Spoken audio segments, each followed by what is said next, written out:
Michiamo, that means greetings. My name is Odwirafo, Kwesi, Nehem, Ptah, Akhan. So, the title of this series is When a Woman Stalks a Man. Legal system, mental illness, spirit children, and hoodoo. So, I was prompted to put forward this series because of a number of developments that have taken place. Today is February 27th, Tuesday. Last week, on Tuesday, February 20th, I received an email from the Assistant Attorney General who was prosecuting the case against the defendant, the woman who has been stalking me for the past 5.5 years. It was an update.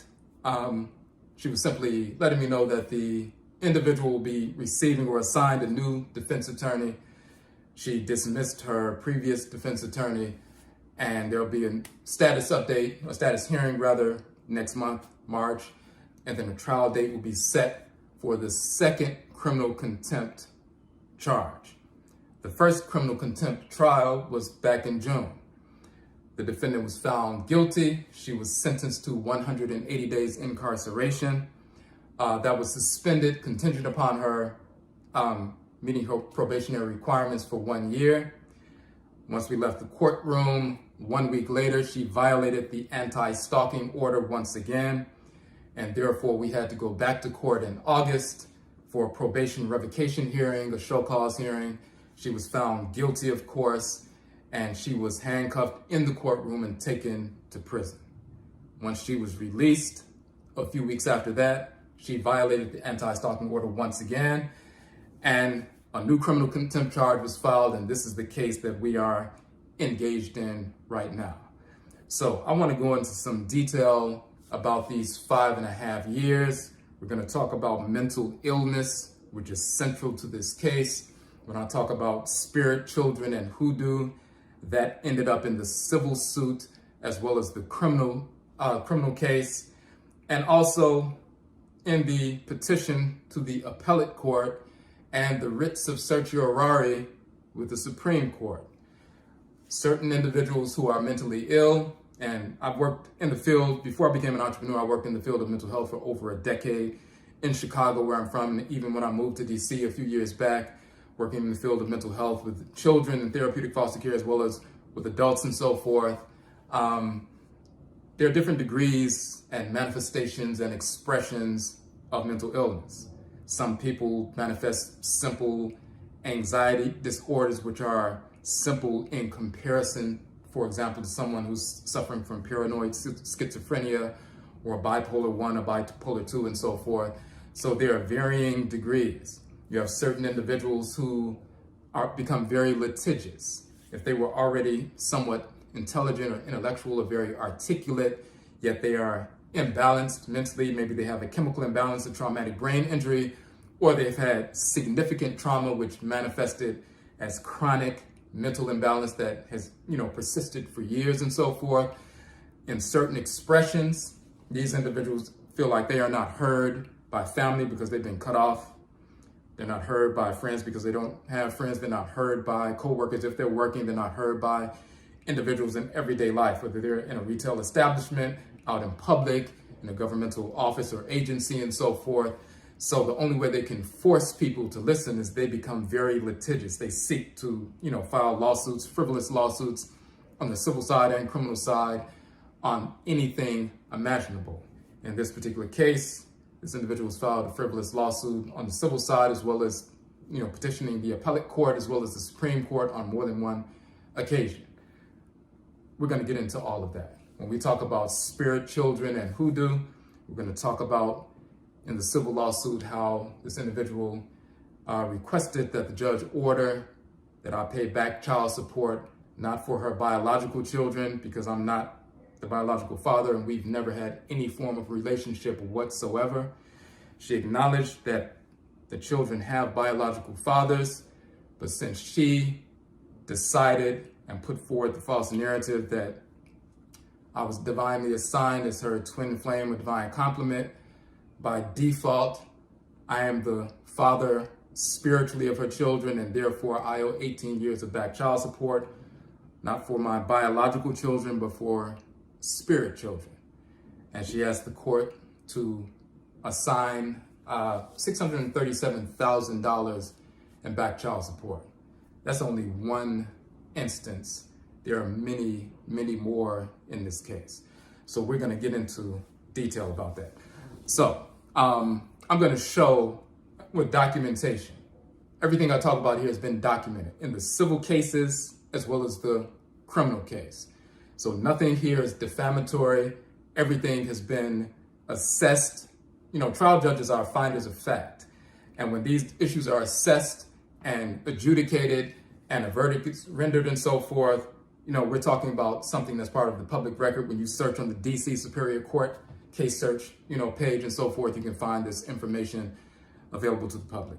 So first I want to show the original anti-stalking order. It's very important to note, I looked at some statistics today, 1 out of every 3 women have been stalked at some point in their lifetime, which is insane.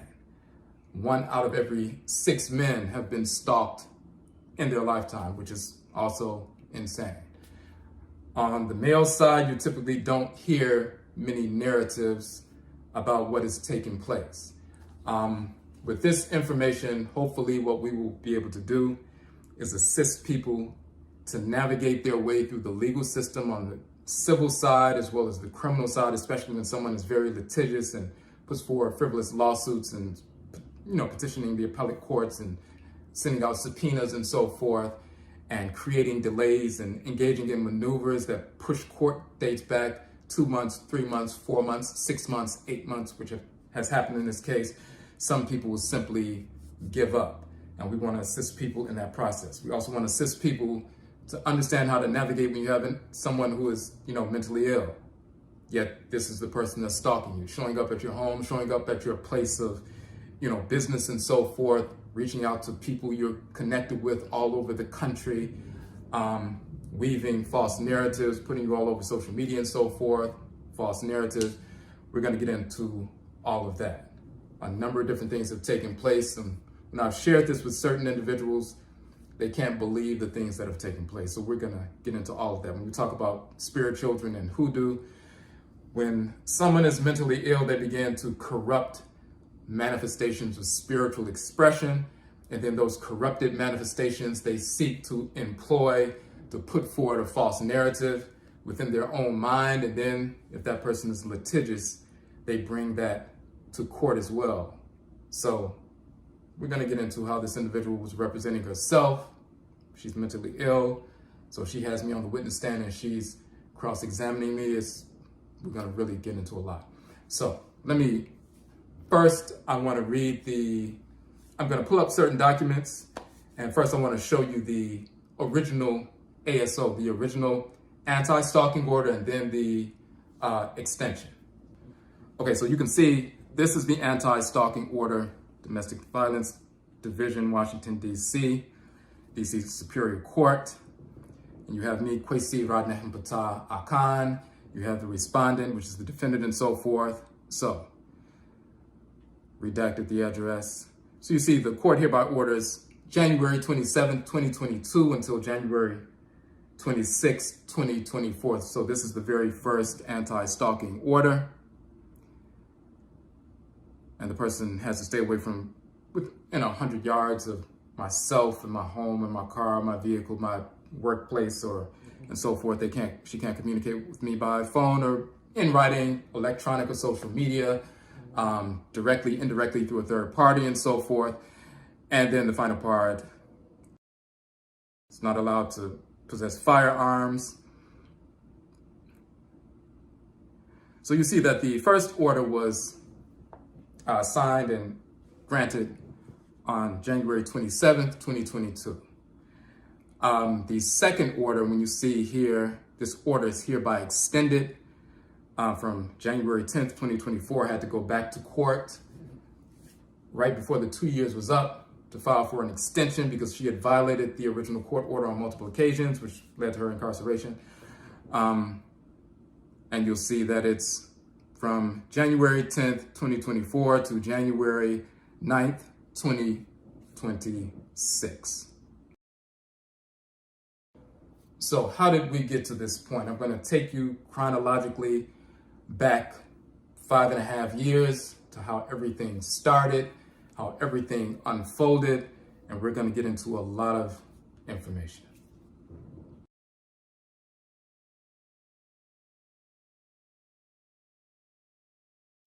Okay, so part 2, when a woman stalks a man, legal system, mental illness, spirit children, and hoodoo. So how did all of this start? So first, by profession, I mentioned before, prior to becoming an entrepreneur, I spent over a decade in the field of mental health, but we approached mental health from a cultural perspective. When I was in Chicago, I was with a black agency in Chicago, as well as when I moved to DC a few years back. The agencies that I worked for were black agencies. We had black clients, and the approach to mental health, no matter what we were engaged in, was rooted in what we would call an Afro-Kaini, meaning an African or African-centered, Afrocentric, African-centered cultural foundation for the most part. So the reason that I engaged in that field is because it was directly related to what I was doing outside of the regular 9-to-5 during that time period.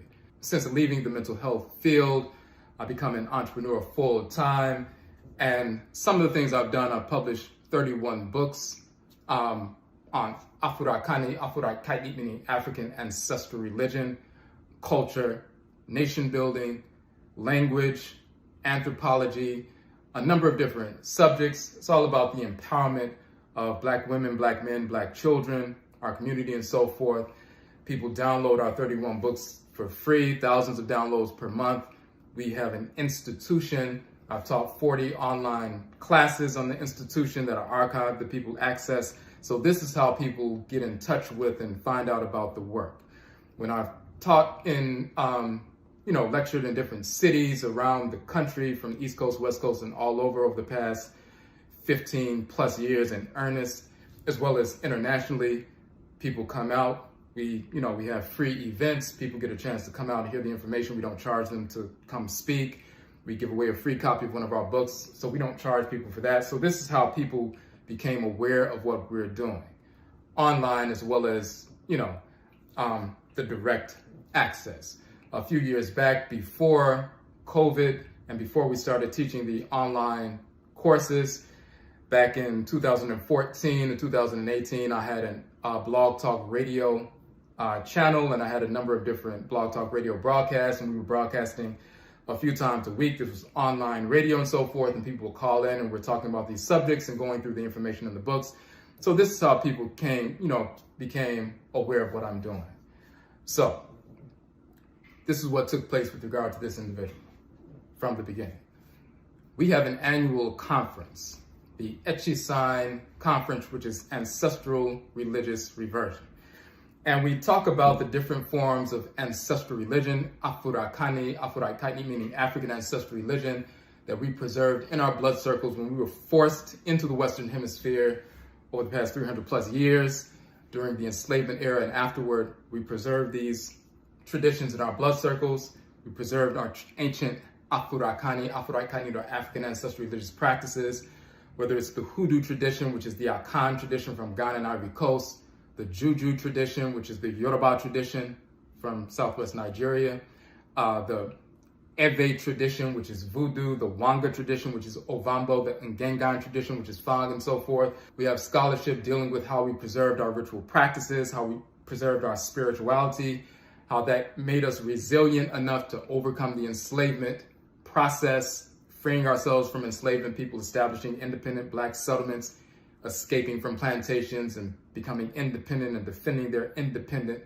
sovereign states.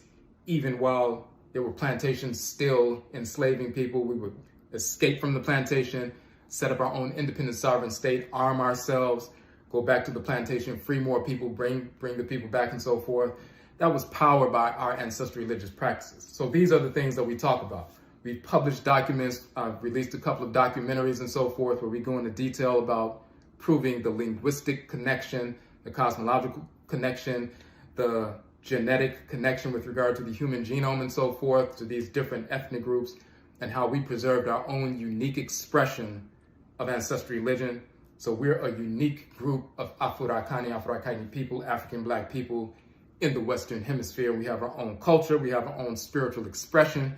We have everything we need to empower ourselves and edify ourselves. So this is what we talk about. So we bring people from different traditions, Black people, of course, from different traditions, some people from the Juju tradition, some from the Voodoo tradition, some from the Hoodoo tradition and so forth, and various others, and sharing that information. Just to give an example, most people don't know that Hoodoo comes from the Akhan term Undu, which means medicine from roots, trees, and plant life. It also means to become heavy with the spirit and to become able to engage in spirit communication and spirit possession and so forth. But Undu came to be pronounced in English as Hoodoo, but it's an Akhan word. When we talk about root workers, whether they're in the Hoodoo tradition, which is Akhan, or the Juju tradition, which is Yoruba, or the Wanga tradition, which is Ovambo and so forth, that is really the foundational basis for what is now called homeopathic medicine in the United States, alternative medicine, natural approaches to medicine, naturopathic medicine, and so forth. We had the knowledge of the medicinal use of thousands of plants and herbs and so forth that we brought with us from the continent, and we continue to heal ourselves. The so-called slave masters would be dependent upon our people to heal our people. They didn't have this medical knowledge of plant life and mineral life and so forth. They were dependent upon us for that kind of healing.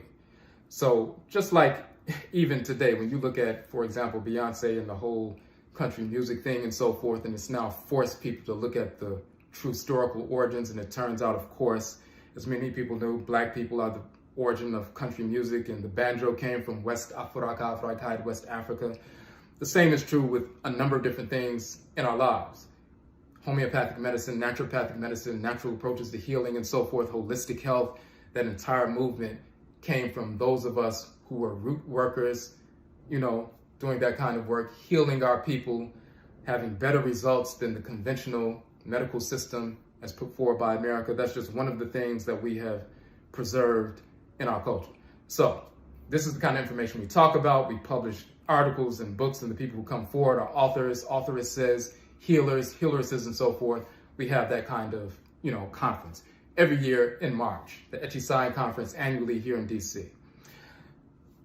In 2017, the woman who began the stalking process and so forth, this is the first time I met this individual. She showed up at the conference. She attended the conference just like anybody else. I didn't know this individual prior to her attending the conference. She came from the state of Kansas. She sat in the audience just like everybody else. And, we have a number of different people presenting, some on holistic health, some on ritual practices, spirituality, and so forth. And, afterwards, people are standing around talking. Some people are taking pictures. Some people are shopping with the vendors. We always have vendors, dealing with their, shopping their goods and services and so forth. People ask for, they exchange information, network. So once people leave the space, they go back into their respective locales and take that information to empower their community. That's what it's about. It's a free event, family event, and so forth. She was one of the people who attended. She came up to me afterwards and said, "Hey, my name is so-and-so. I'll just call her TL, just using the English initials. My name is TL. I just wanted to say thank you. I appreciate your work. I've downloaded your books and appreciate the work you're doing. I'm from Kansas and so forth." And that's what a number of people do. And I'll show some images from the Etchy Sign Conference. You'll see people networking. It's a good event, a family event. That's the first time I saw this individual. That interaction was about less than 2 minutes. The next time I saw this individual was the following year in February of 2018. So first it was March of 2017 at the Etchy Sign Conference. About a minute and a half of interaction, and that's it. And then February of 2018 was the next time I saw the individual. We had an event on Edisto Island, South Carolina. This is an annual event. Once again, it's dealing with nation building, manhood and womanhood based on our books, Oberima Afro-Akani Manhood and Obatan Afro-Akani Womanhood. And nation building and community building and so forth. So people come to the event, they sit in the presentations, we have breakout sessions, the women get together, they talk about women's issues and how to empower one another and support one another and so forth. The men get together, we talk about men's issues in the context of, the community as a whole and how to support what we're doing and so forth. Then we come back together and we have joint sessions, people have food and so forth and a number of different things. And then we also go to the ocean and give an ancestral offering at the ocean on Edisto Island. That's a very sacred ancestral space for our people here in North America. So that was the second time I came in contact with this individual. She came to the event just like everybody else. She participated in the workshops and so forth and took notes just like everybody else. We didn't have any personal interaction other than the same thing that anybody else would have. Just light conversation that everybody else has. We never had any personal interaction. So those are the two instances where I have seen this person in person. That's February 2018. Now, over the next few months, again, I have the Blog Talk Radio program. We had a number of different programs during the week. At first, it was Monday through Wednesday. On Wednesday, we had Egua Marketplace, and we would showcase a Black business every week, and we would interview somebody and, just share that information. Two other shows dealt with spirituality and linguistics and cosmology and history and archaeology and things like that. So sometimes she would call in on the radio and ask a question, just like anybody else. Hey, when you said this in this particular book, what did that mean? I'll respond and say, oh, okay, thanks, and that's it. Sometimes she wouldn't call in, but she did, tune in. She did, during that period, over the next few months, she ordered some books for me. I sent her the books and so forth. One time she said that there was somebody in jail. Do you send books to prison? Because I wanted to ship these books to the prison and so forth. I sent the books to the prison. So it was that kind of thing. And she was trying to get some kind of study group together in the prison. And they were having problems with African religion study groups in the prison. They wouldn't allow them. She said they were discriminating. And she wanted me to sign some document to say that I was the advisor to this African religion study group and all this kind of stuff. I said, no, I'm not going to sign anything. I don't know who these people are. Maybe they are having a study group and so forth. I said, I'll send books just like any publisher will send books, like Amazon or any bookstore will send books to a prison, but I'm not going to sign off on anything. All of a sudden, next thing you know, she said these people lied to her and she's not dealing with them anymore. So I thought that was very strange. And later on, I found out why I knew it was strange. But outside of that interaction, no interaction. So we went from March 2017, saw her for about a minute and a half. February 2018, she came to the event in South Carolina. She participated in workshops and so forth. No personal interaction. Now we're going through the months of 2018, and then we get to August of 2018, and this is where the stalking began. And I'm going to read this email. I'm going to show you this email because this was entered into evidence in the criminal trial. This was entered into evidence in the civil case. And once again, when you download these cases and the information, you will see this email as one of the exhibits. We want to give these details because, it's important to have so-called receipts. Once again, nothing we put forward here is defamatory. Neither is it, designed to be disparaging. We're just putting forth the information so you can really understand the gravity of the situation. But this is where the stalking began, the August 28th, 2018 email. So it says compliment assigned by Nyamewa Nyame, and I'm going to read the entire email so you can get a really, detailed understanding of what's taking place. First of all, compliment. And there are certain terms in the Akhan language because we practice Akhan ancestral religion, which is an expression of African ancestral religion, Afro-Akani ancestral religion.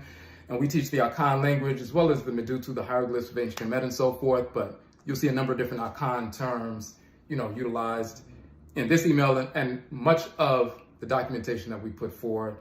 She learned about this information by coming to my website and then began to use the terminology, extensively. So, compliment assigned by Inyame wa Inyame. The reason why she said compliment for background, in June of 2018, so I saw her in February 2018. A few months later, one of my Blog Talk Radio broadcasts, I did a broadcast talking about the Baiti, which is the origin of the twin flame concept.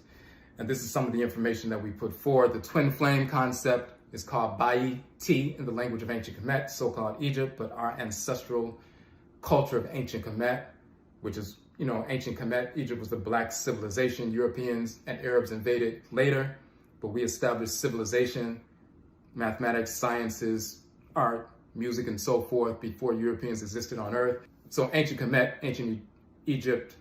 Egypt is a Greek term, but Kemet is the indigenous term of the ancient black people who founded that civilization and started civilization, period.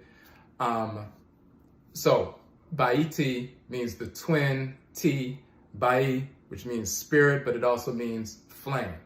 So we show the cosmological origin of the twin flame concept and the soulmate concept coming from the cosmology of our people thousands of years before Europeans existed. And we put that forward because some of our people had been, there's a lot of information about twin flames and runners and all this nonsense online, and it's totally misinformed. The origins of the concept are rooted in our cosmology, and it bears no resemblance to the misinformation that's put forward, for sale on the internet. And sometimes our people get caught up in that. So we were talking about the nature of the twin flame cosmology, the nature of the soulmate concept, linguistically and cosmologically in our culture. We're just talking about it, to reference so people have a better understanding. And the whole notion of how do you find your quote unquote Baiti or divine complement, we talked about that just for reference purposes. So she assigned, titled this email, Compliment Assigned by Inyame wa Inyame. Inyame is the word for God in the Akhan language. Inyame wa is the term for goddess or mother. So just like in Akhan, you have the word asase, that's the word for earth in English. So if you say earth in English, that's asase in Akhan. If you say water in English, that's nsio in Akhan. If you say air in English, that's mframa in Akhan.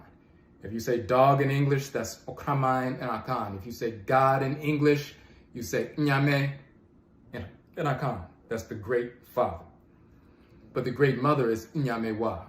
And we always recognize the balance of male and female, no matter what Afurakani or African group we're talking about. So she said, compliment assigned by Nyame wa Nyame.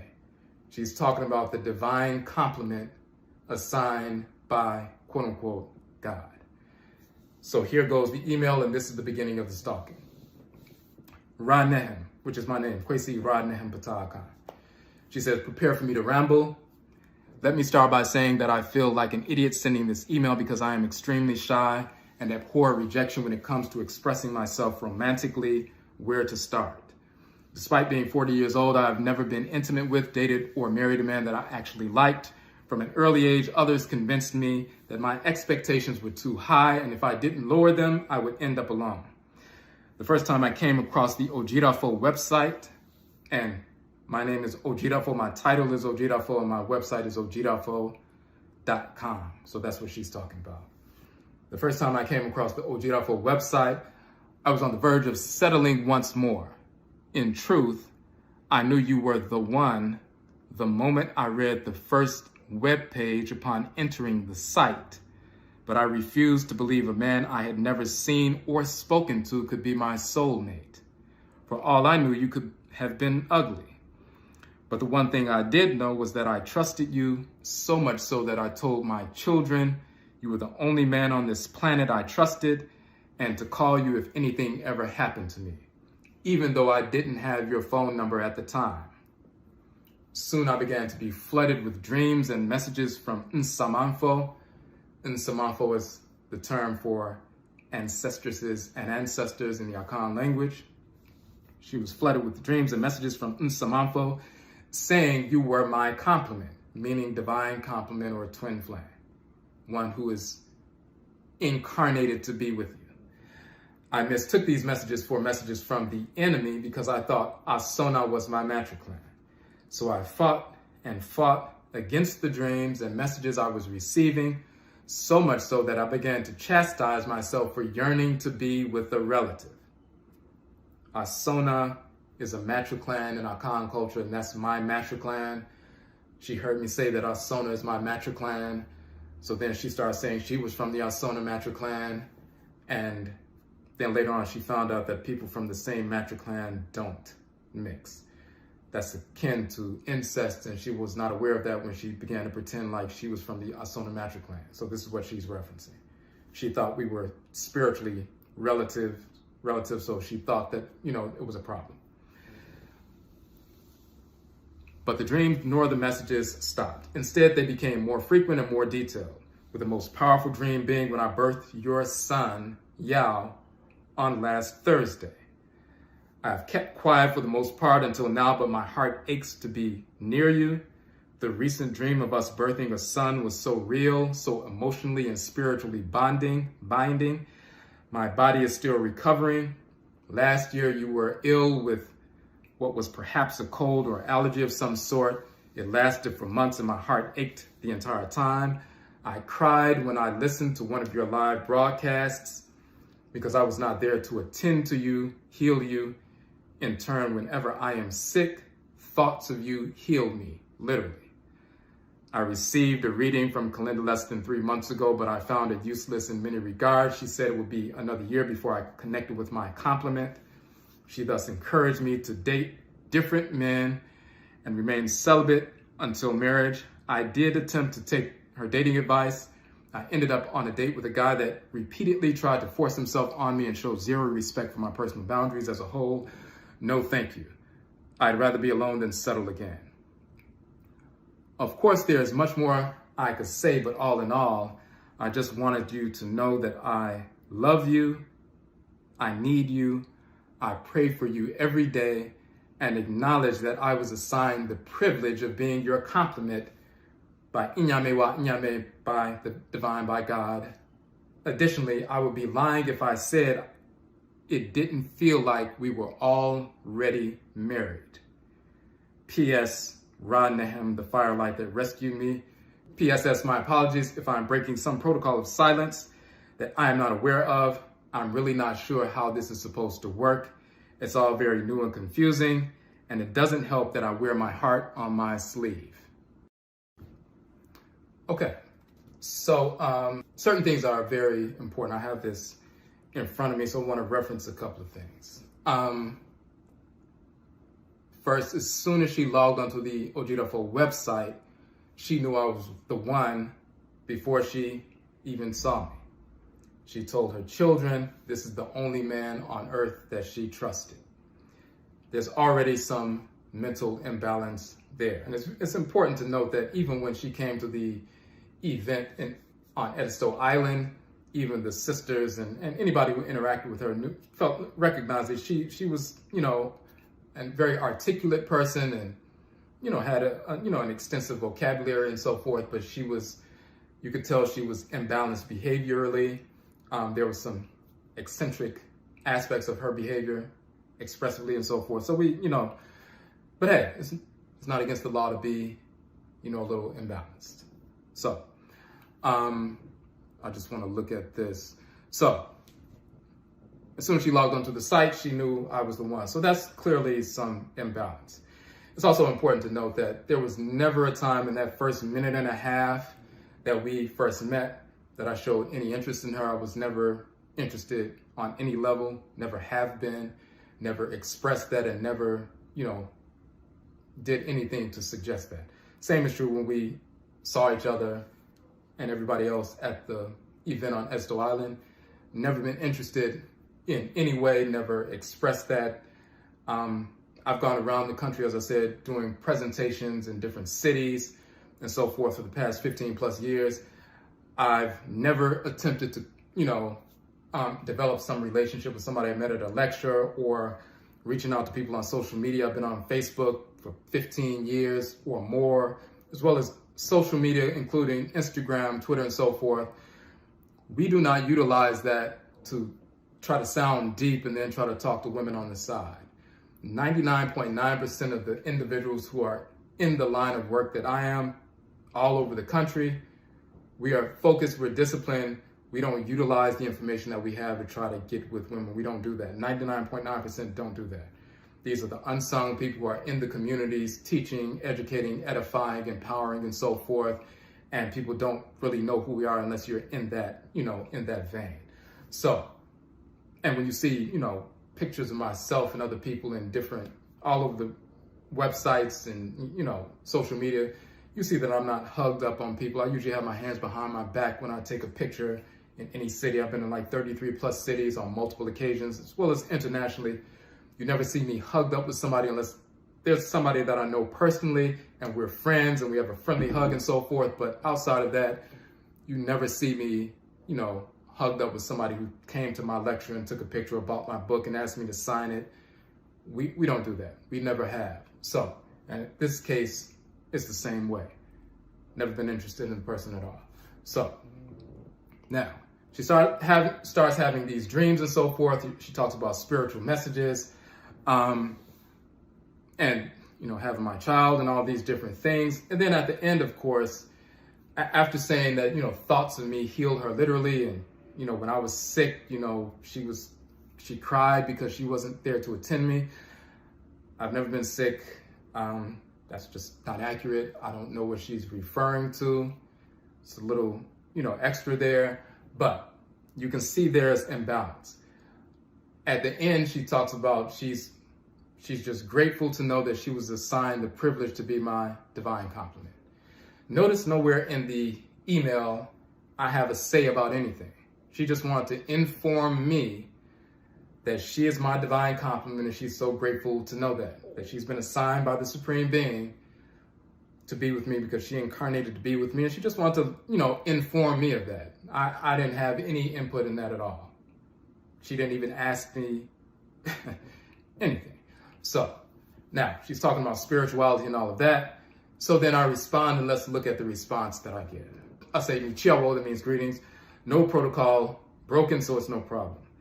I can tell you from a diviner's perspective and others who have been diviners for years, and diviner means one who performs divination, which simply means a spiritual reading. Diviners for years would say the same. When you are very receptive and receive accurate messages, even to the point where you can assist others with divination and help them realign their lives harmoniously, there are two areas where receptivity can be misread: love, law relationships, and the word love and law in our ancient languages are the same word, and issues dealing with finances for the individual, but not for those the individual divines for. This is why often for those two areas, even seasoned diviners will go and get divination from another diviner. Every other issue in their lives, no need for seeking out another diviner. The main reason being is an undergirding ehu, which means fear, which is at the root of the subject matter. Fear may be conquered for death, loss, and anything else, yet it can creep in unseen when it comes to relationships and finances. Then it can distort receptivity. I myself have done divination in the past for other diviners because of this, and it is very common. You have to be very focused to recognize when ehu, which means fear, creeps in to distort receptivity in the law, love, and finance areas. In this instance, this is what has happened. I already know who my complement is. So you would have to retrace the lines of how certain messages came to you to be able to pinpoint where the distortion in the receptivity showed up.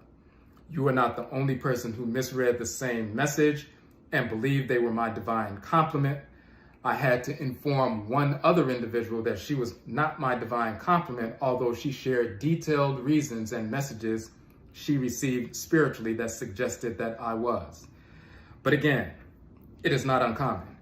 You will find Yoruba priests, priestesses, Akhan priests, priestesses, Vodun priests, priestesses, and others who will share that in these areas, they will often go and get a reading from another priest, priestess themselves, even when they did their own reading on the relationship and received a specific answer or set of answers followed by related spiritual experiences. In fact, it is part of the learning process when confirming spiritual messages. When a message and or related spiritual experience turns out not to be accurate, the Sankofa process, retracing the lines that got you there, will reveal some point or juncture where things got off course, where ehu or fear crept in, fear of being alone with the wrong individual. When you catch it, then you navigate around that point in the future. So do not feel bad about getting this set of messages wrong.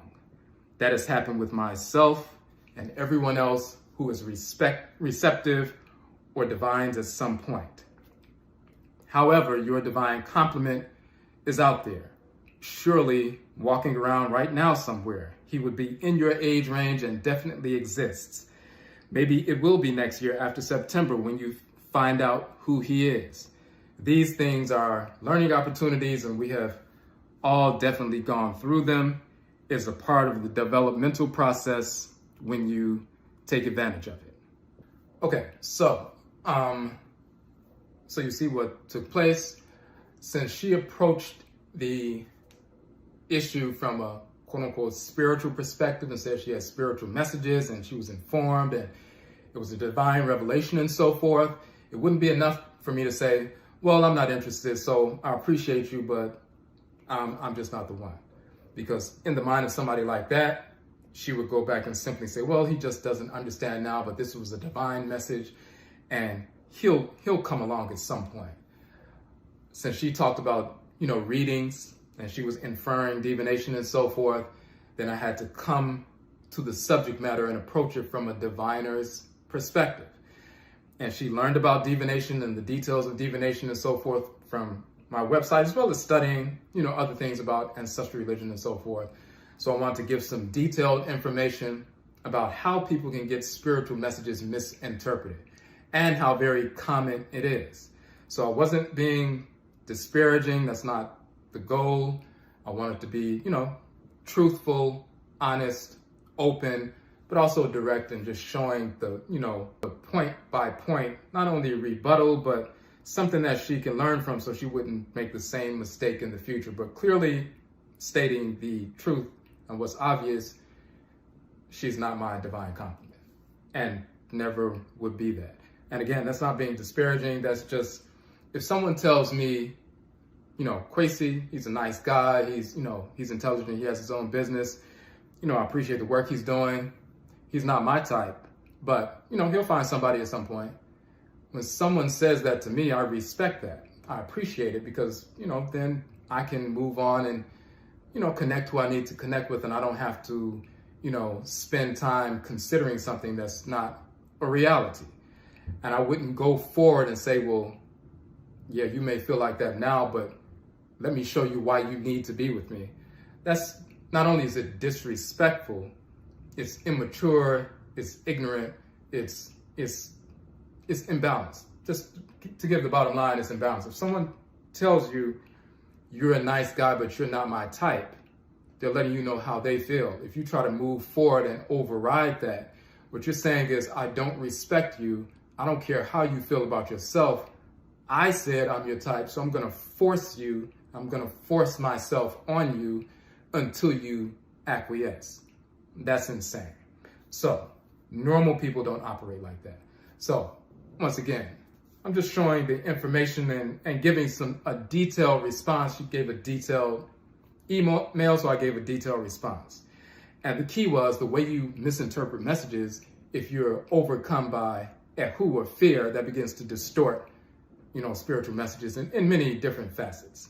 That's all we wanted to say. So let's look at the response that she gave to my lengthy response. She says, Mirase, which means thank you, Kwesi. Although my misreading the multitude of dreams and messages I have been receiving is as much embarrassing as it is disappointing, your response is beyond helpful. I am grateful. I gathered the courage to message you. It's something I should have done a long time ago. Right offhand, I know that I have reached a point where I do not trust men that express interest in me because I am constantly bombarded with provocateurs sent to distract me. This lack of trust morphed into a full-blown fear about 2 years. She meant 2 years ago. The same time I came across the Odwirafo website. So she's stating that she had a full-blown fear. It was about 2 years ago, and she just happened to come across my website when she was engulfed in this full-blown fear. So now it's making sense to her regarding my explanation about how she misread these messages. She says, yet with that being said, I am committed to remain celibate until marriage and would never intentionally desire someone that is not my true complement. My sincerest apologies and blessings to you and your complement. Merase, which means thank you, and she says sincerely and so forth.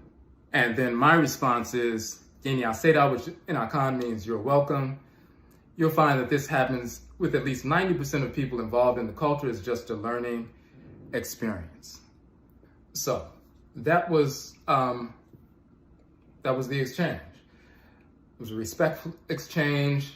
I didn't want to do anything disparaging or say anything disparaging. I just wanted to give information. Gave the information. Even mentioned how one other individual had similar messages, spiritual messages coming to her, and I explained something similar. The difference with this individual was she was close to like somewhere in her 60s. She admitted that she had a mental illness, that she was diagnosed with a mental illness. She was living in a facility for adults with mental illnesses and so forth. She was receiving, SSI and so forth. So when I explained to her, this is part of the mental illness you're dealing with. Of course, you're an elder, we're not divine compliments. And she recognized that right away, and she didn't bring that back up. So there are only 2 instances where something like this has happened in the past 20 years. 2 people who were both mentally ill, an elderly person and, this individual. And again, I didn't disparage either. So I explained these different things, and she acknowledged it. She acknowledged it, and she apologized, and she even said peace to me and my compliment. So I thought that was a good exchange. I thought it, kind of settled everything. 4 weeks later, she took a bus from the state of Kansas with her 3 sons for 20 hours to Washington, D.C., and showed up on my doorstep.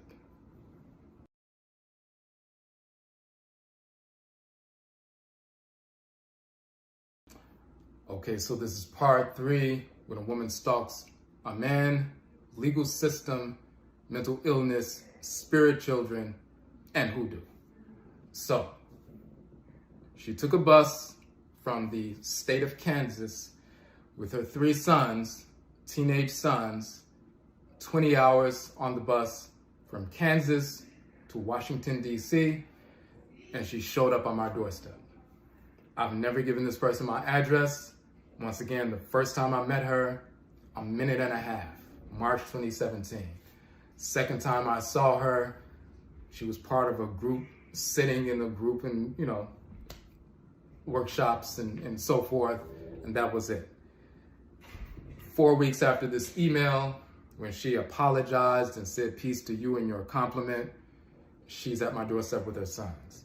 Now, let me explain exactly how that went down. So I was on the phone with a friend of mine. We were talking about, business and culture and certain events that we collaborate on with her, a number of different individuals and so forth.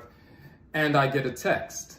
And the text is from TL, the individual we're calling TL.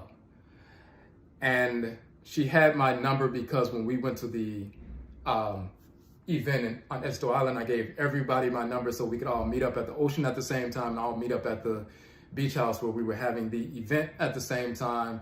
So, Esto Island doesn't have hotels, they have beach houses and villas. We didn't rent out a lecture hall. We decided to rent out a beach house that was big enough to put enough chairs so people can come to the beach house we could have the sessions there. People could also eat there, and then afterwards they can go back to the places that they rented.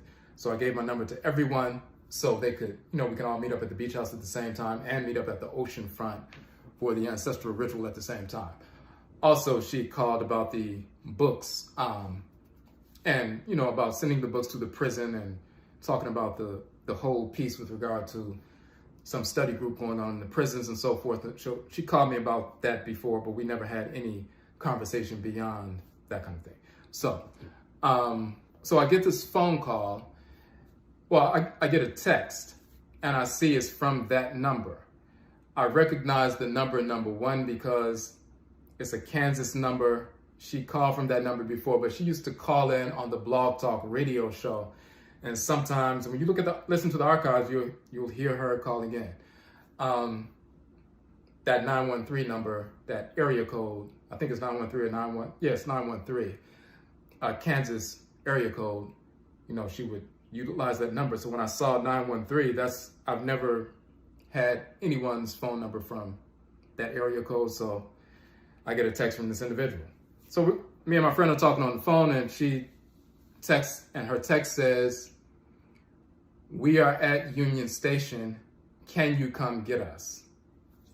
Now, I know it's her. She mentions her name as well, but she says, "Hey, this is TL. We're at Union Station. Can you come get us?" Union Station is the big station where the buses and the trains are, in Washington, D.C. So central location downtown. So first of all, I don't know why you're in the city because you never told me you were coming to the city. If you did tell me you were coming to the city, I wouldn't have met with you. If you did say, "Hey, I'm in Washington, D.C. for, a day or so if you want to meet for coffee or something," I would have said no. Especially, I would have said no before she sent the email about I'm her divine complement. Of course, after that, I would have said no. If she would have said, "Hey, I'm coming to the city, I need a place to stay," of course, I would have said no. I wouldn't have entertained that for a nanosecond. So for her to say, "We are at Union Station, can you come pick us up?" is insane. Number 2, who's we? I don't know at this point that her 3 sons are with her. So who is this we? It's not French. Who's we? And why are you at, at the train station? So of course I ignore the text. I don't know why you're here, but you're not coming to me. So I ignore the text. So I'm talking to my friend. Then my friend says, "Hey, TL just texted me. She just wanted to let you know, if you talk to Kwesi, can you let him know that, we're at the train station so he can go ahead and pick us up." And my friend was one of the people who went to the, event on Edisto Island and was part of the organizing group for that as well. So she had come in contact with this individual as well. And just like I said, the people who interacted with her at the event recognized that she had some imbalance. She was, articulate and, speaks well and, and so forth, intelligent, but you could tell something was going on. So she was like, "Oh, she said they're at Union Station, so you can go ahead and pick them up." So it was clear that my friend didn't know what was going on. So then I explained to her, I was like, "Listen, just almost 4 weeks ago, she sent me this long email talking about God assigned her as my divine complement." And I just explained everything I just read, and my friend was like, "Oh, wow, so she showed up?" So her goal was, "Oh, you think you have a complement? Well, I'm going to come to your house. I'm going to show up, and you're not going to turn me away. And hopefully your complement hears about this, and she'll be questioning you as to, why is this woman traveling across the country? You must have had something going on, because nobody will be crazy enough to just pop up at somebody's, place in somebody's city." That was her goal.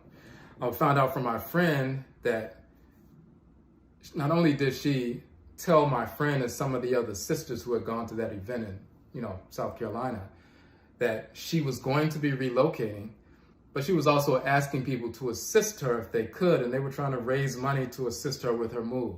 She told one of the sisters, "Oh yeah, I sold my furniture, and I'm going to be relocating just to start over. And as soon as I get settled, I'll let you all know and so forth. So a couple of the sisters were under the impression that myself and TL had this agreement that I was going to allow her to stay with me for a while, maybe until she got on her feet, or maybe, we had something going on. So when I informed my friend that that's totally not the case, my friend was pissed, of course, because she was trying to raise money. She was deceiving these sisters to try to get them to send her some money so she can show up in this city unannounced. So my friend was pissed. And I was talking to her. She just couldn't believe that somebody would pop up, period. Number two, pop up with their 3 kids. I've never seen her children before and so forth. And then on top of that, just expect that you're to come and pick them up. And the fact that she deceived these sisters and they were really trying to help her out. I think some of them sent her some money. So she was pissed and we were talking. And as we were talking, I was like, yeah, see, this is mental imbalance.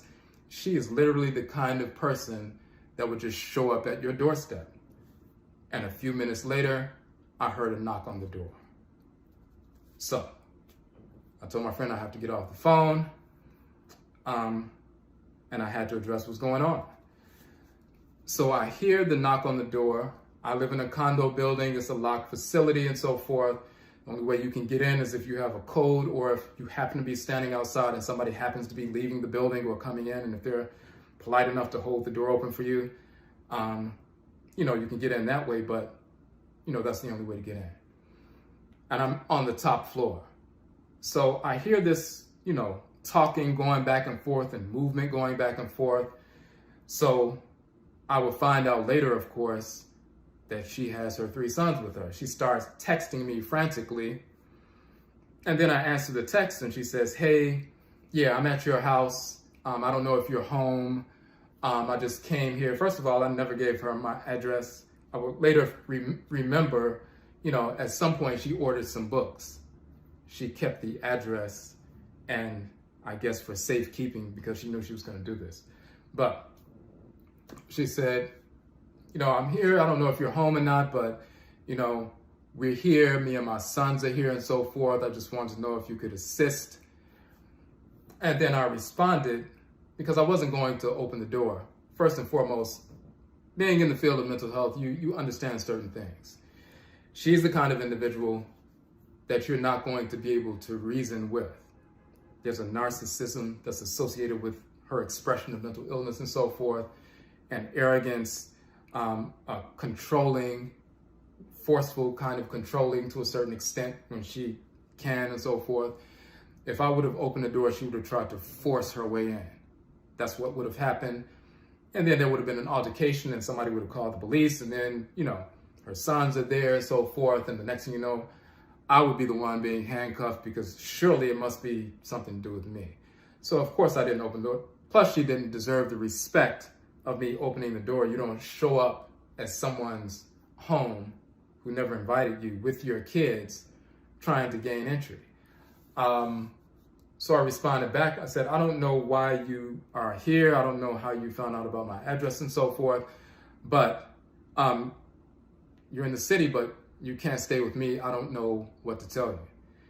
And then she started going into some explanations about, well, I had to come, and is there any way do you know anybody else who can assist us? And I was like, I don't know anybody who could assist you. If I did know somebody who could assist you, I wouldn't call them, because it's disrespectful for, number one, you to show up in the city, popping up at somebody's house with your children, assuming that you're going to get assistance, assuming you're going to be inside the home. And of course, once again, what she wanted to do, she was hoping that the compliment that I mentioned, if I'm still involved with this person, hopefully that person will be home, or visiting and so forth. And then a woman shows up with her 3 children after traveling 20 hours from Kansas on a bus. Clearly you must have something going on. Who is this woman? You never told me about this person. What are you doing? That was her mindset. She was going to try to force her way in, because surely I'm not going to turn away a single mother with children. She was saying, I spent all the money I had on this one-way ticket. I don't have any more money to to go back. I don't have anywhere to go, and I don't have any funds. My response was, well, you can take the bus back to Union Station, and you can sit in Union Station until somebody maybe sends you some money, but you're not staying with me. So clearly she miscalculated there. So eventually, I hear a lot of movement around. I hear the luggage, the rolling suitcases and so forth going down the stairs, and they're talking back and forth. It actually started raining that night. So this was at nighttime. At this point, it was probably like 9 p.m. So she had to leave the building, walk down a couple of blocks, get on the bus, go back to the train station, and wait and so forth. Insane. So a few hours later, I get a text from her. She said, I'm at Union Station. I'm on my way back to Kansas. So either she got some money from somebody or she was lying, saying that she didn't have any money.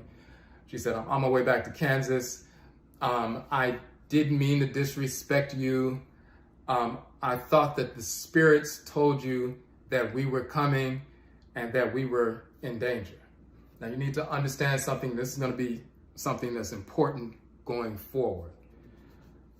When she's going down those stairs with her 3 teenage sons, after having drugged them 20 hours on a bus from Kansas to Washington, D.C., to show up at a man's house that she told them is her divine compliment, and he doesn't even open the door, and now they're on their way back, walking through the rain to get to the bus, and then they have to wait at the bus stop for the bus to come to take them to the metro train, and then wait for the metro train to take them to Union Station, and then wait for a train at Union Station or a bus to take them back to Kansas. That walk back to that bus stop is humiliation. Now she knows that the sisters that she lied to and told that she was going to be living in DC and she's going to be staying with me, they all are going to know. If they don't know already, if Kwesi hasn't informed them already, they're about to be informed. So now she has to come up with an excuse about why she popped up at my home. So she manufactures this ridiculous excuse that she builds upon over the next few years that ends up in the lawsuits, civil and the criminal case, about, oh, I thought the spirits told you I was coming, that we were coming. The spirits didn't tell you that? I thought they told you that. And that we were in danger. So this is the beginning of that false narrative. So she's blocked from social media. I told her, do not contact me for any reason ever again. Of course, I know the game. I know what she's trying to do. She's trying to, force her way into my life and so forth, and force whoever she thought I was involved with out. So don't call me. I blocked her phone number, blocked her on, all social media. Of course, you're not invited and you're not allowed at any event that we have ever again going forward. We have 3 annual conferences that we've been doing for a number of years in DC and sometimes in other cities. And then we also have the event on Ediston Island. So, she's blocked from everything. This is the clean cut. We were never together in the first place. We met her one time for a minute and a half, the second time at an event, and she just happened to be one of the people there. And then all of a sudden she's at my house. So she said, well, I apologize. Some people have been messing with me, just like she said in the email. She had provocateurs. She's saying, I realize now that certain people are trying to mess with me spiritually, trying to distract me and so forth, but I'm not going to allow that. And at the end of her message, she said, well, peace to you and your divine compliment. So that simply confirms the reality. On her mind the entire time was me and my divine compliment, and she was planning to disrupt that entire thing in her mind. Of course, that didn't happen, but what started after she left and went back to Kansas was 3 years of cyber stalking, which then culminated after that 3 years was up of her return to Washington, D.C., where she relocated to the city to stalk me.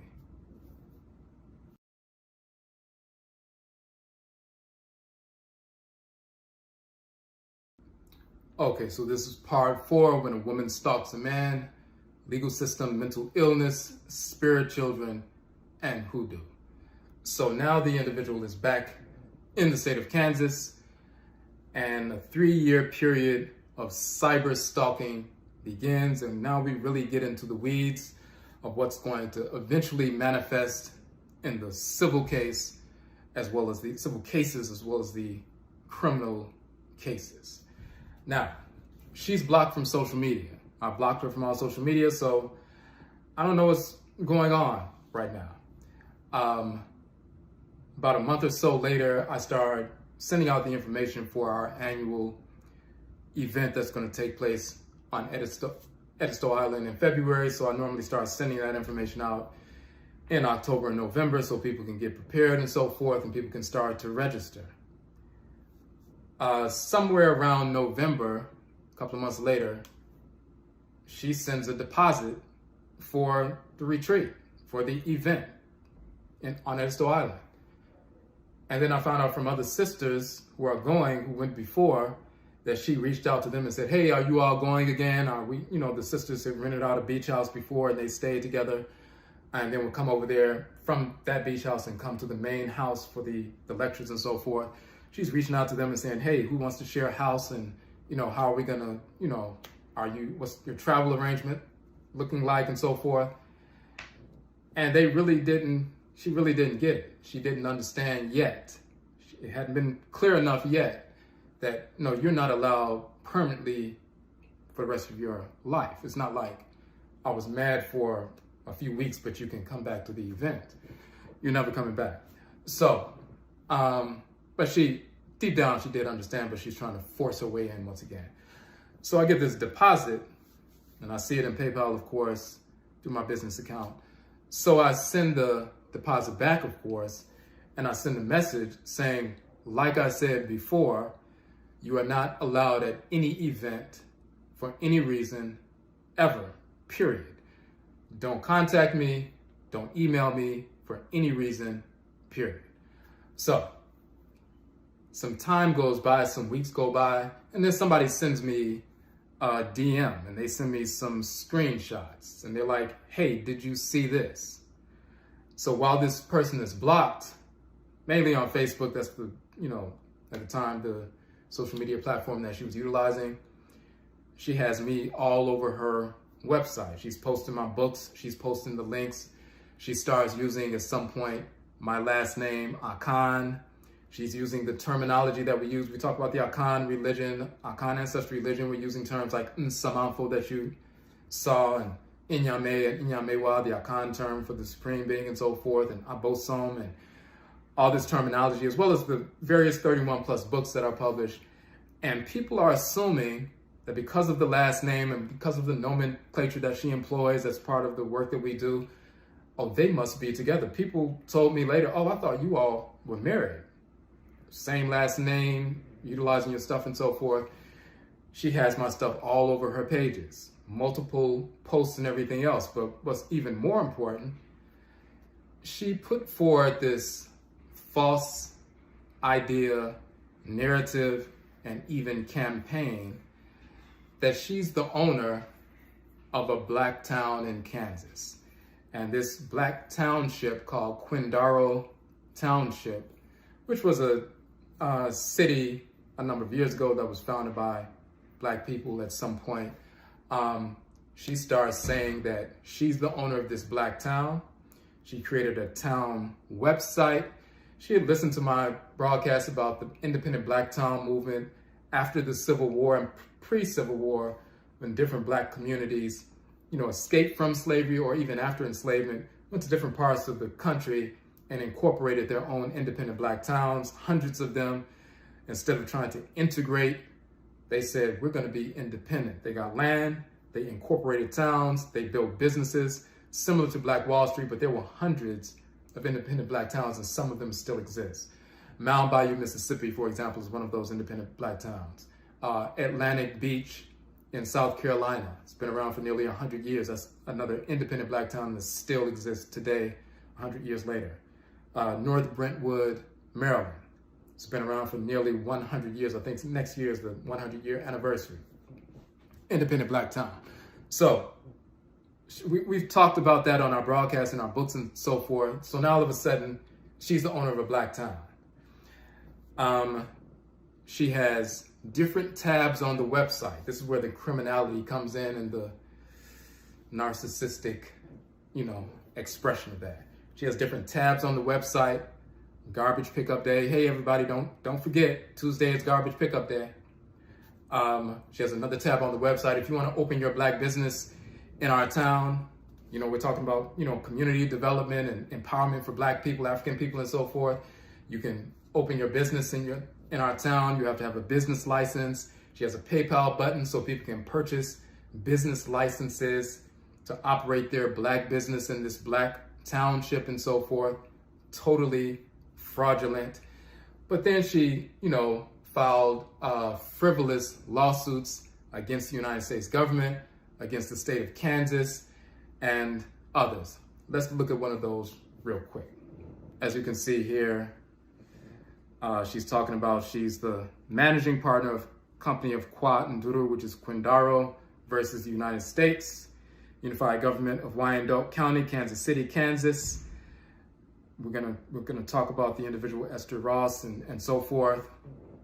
She's talking about in this particular filing and many future filings and so forth is that she's claiming to be a black Native American, but also Akhan. Now, once she was disconnected and forced away from our home, she was trying to attach herself to our organization and Akhan ancestral religion. But now that she can't claim to be connected to us, and she never was, now all of a sudden she's a black Native American, but she's also Akhan. She created this fake narrative that, some Akhan people were forced into North America during enslavement, but some Akhan people came before enslavement, and they came over here and established towns, and some of those towns, are in the Midwest, and one of them was the Quindaro town and so forth, that she's calling Kwanduru, and she made up an etymology for it.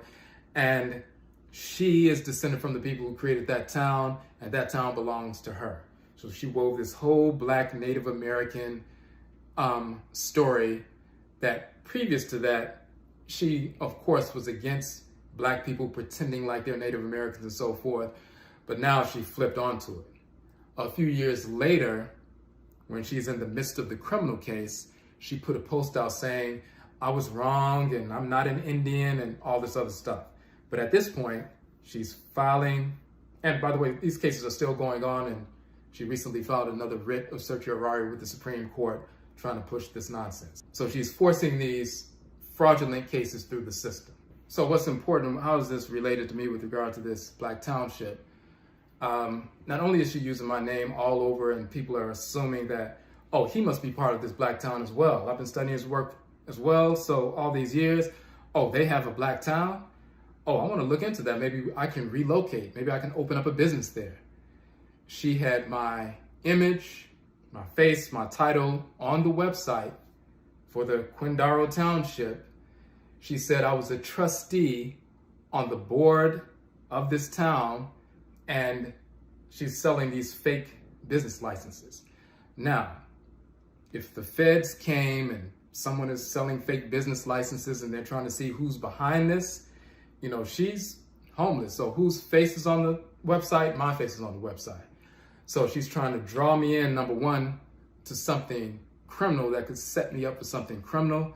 But number two, she's also trying to attach herself to me using my last name and also, saying that I'm on the board of trustees of this fake town. She's talking about the different holiday observances, traditional holiday observances that they have in the town. And one of them is going to honor me as the Asafo Hini, which means warrior chief of the Choctaw Nation in North America. And I'm going to be honored as the warrior chief for all the work I've done for this black town and for black people in North America. And there's a holiday dedicated to me. Now, a couple of things are insane, of course. The Choctaw Nation in North America.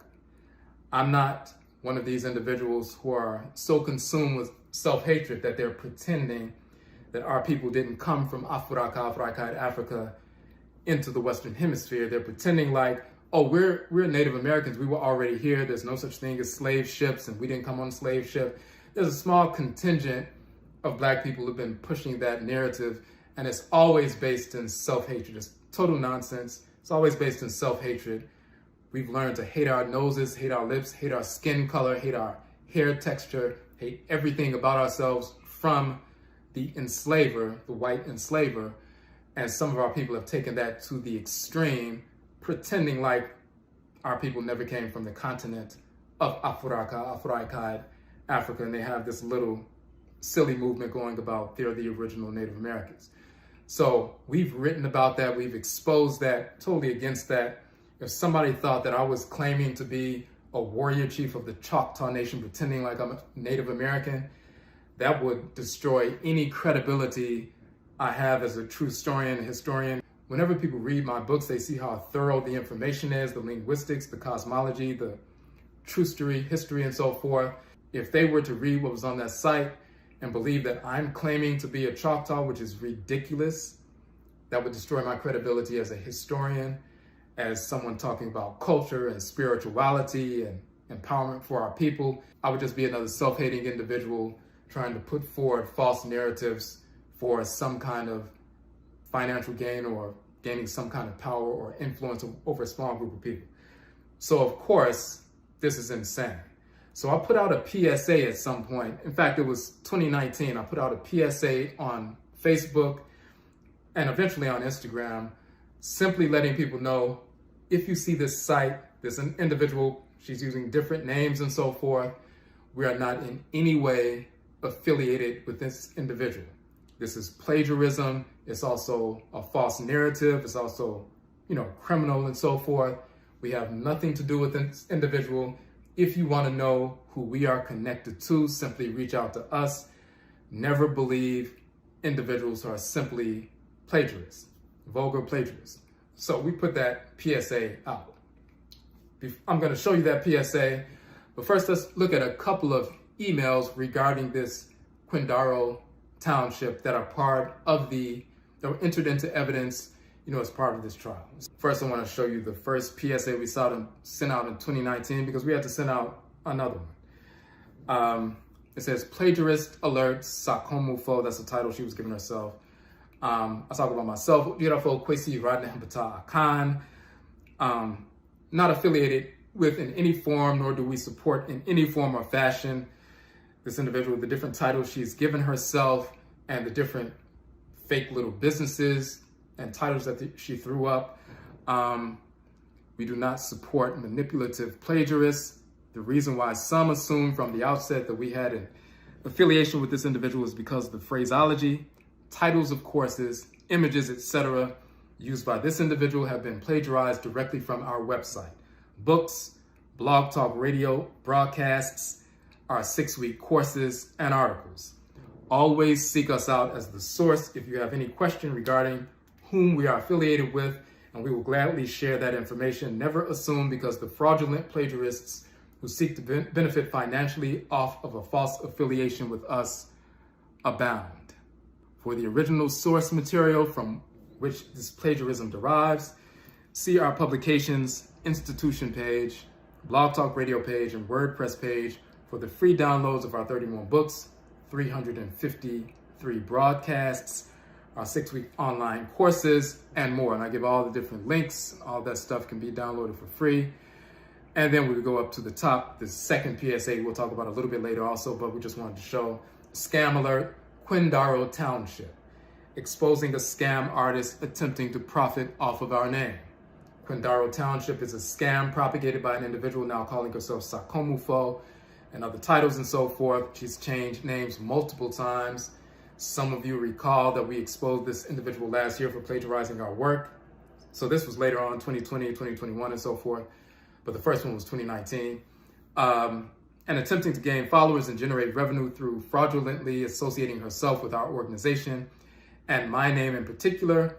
She subsequently began creating online classes, events, initiatives, and crowdfunding efforts attempting to solicit funds for her fraud. We are not affiliated in any way with this individual, nor the fraudulent Quindaro Township and its related false history propagated On its website, this individual has attempted to scam multiple individuals, male and female, connected to our organization, yet she was thwarted at every turn. This individual would subsequently seek to plagiarize our work and create multiple Facebook pages to ensnare unaware individuals into supporting her scam and sending money. There were a number of individuals who assumed that we were affiliated because of the language used on her website and business pages, and including the name Odwirafo as part of her organization. They were ready to fully support her and her scams initiatives until we filled them in. Because of a number of us had blocked this individual on all social media platforms, as well as email addresses, she assumed that we would never discover that she had created a new page and website associating herself with us once again to further her scams. She has been reported. For those who did not see our post from last year exposing this individual the first time as a plagiarist, see the post below. So we had to put out the first PSA 2019, another one 2020, and so forth, just to alert people of what's going on. Now, I want to show you in the comments section a corroboration for what we said by some of the comments from the people. So if you look in the comments section, you see the individual, Joe Sakar's son, somebody I know. He says, bruh, she's got you on the site as a township trustee and chieftain of the Choctaw Nation in North America. This is crazy. Then another brother, Obafemi, he says, she texted my number asking about donations. So we put the scam alert out, and then people responded by saying, hey, she reached out to me. Hey, she's trying to say you're a Choctaw, which is insane. And other people reached out to me individually, letting me know the messages they got from her directly and the things they saw on the website. Now, let's go to another email that became part of the court record and is still part of the court record, where she herself is reaching out to me through a different email address. I blocked her from the other email address. So she would create multiple email addresses. When I would block that one, she'll email me from a different one. When I block that one, she'll email me from a different one. When I block that one, she'll email me through one of my other business email addresses and so forth, constantly trying to force herself on me. Now, listen to what she says in this email. August 13th, 2020, 2 years after showing up at my home, 2 years after me telling her don't ever communicate with me for any reason, under any circumstances. And her response to that is, well, I'll just make you a township trustee of a fake town, try to raise money off of your popularity, and start using your last name and make people believe that we're married. So, what does she say? August 13th, 2020. Greetings. I have been working tirelessly to save our Black township. You don't have a town. I've been working tirelessly to save our Black township. And though I was recently able to save thousands of Black families from foreclosure with the help of Ra Sekiyar's temple and his faithful supporters, by raising the $906 we needed to pay our federal court filing fees, of course that's not true, she didn't save thousands of Black families from anything, I still do not have anywhere to lay my head on my own land because it's not your land. So again, she says, I am both homeless and penniless. Yet I'm on the website, and the sister that she wrote here, she also put her face on the website, where she made her take it down. But we're on the website as township trustees and so forth. But she's homeless and penniless. So if the feds came through, they would be arresting us until we disassociate ourselves with this scam. Now, here's the key piece, which is legal as well. Of the 3 members of Quindaro Company, which is the general partnership that owns the land, and of course she doesn't own any land, I named number 1, Odwirafo Kwesi Nehem Ptah Akhan, as my successor in interest.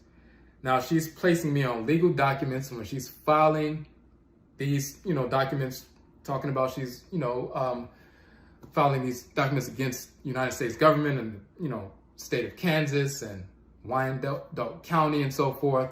She has me as a successor in interest on this fake company associated with a fake town. She mentioned me and she mentioned 2 other individuals. Then she says, I no longer have the will to continue fighting an uphill battle alone, being shot in front by my enemies and stabbed in the back by my people, all in an effort to preserve our legacy, heritage, land, and freedom as Black people, which is nonsense. Now, if you look at my response, and this is for, at some point, at first I used to reject her emails. I would just delete them. But after a while, after, over a year or 2 and so forth, I was like, maybe I need to start, saving these emails. And I started saving them. So some of them I deleted, but I have enough to do what we need to do in court. My response here, and this was purely, really not a message to her per se, because she's of course not listening, but it was to create a paper trail, just in case. I said, do not use my name for any reason, under any circumstances. As I stated before, do not contact me by any means for any reason at any time now or in the future ever.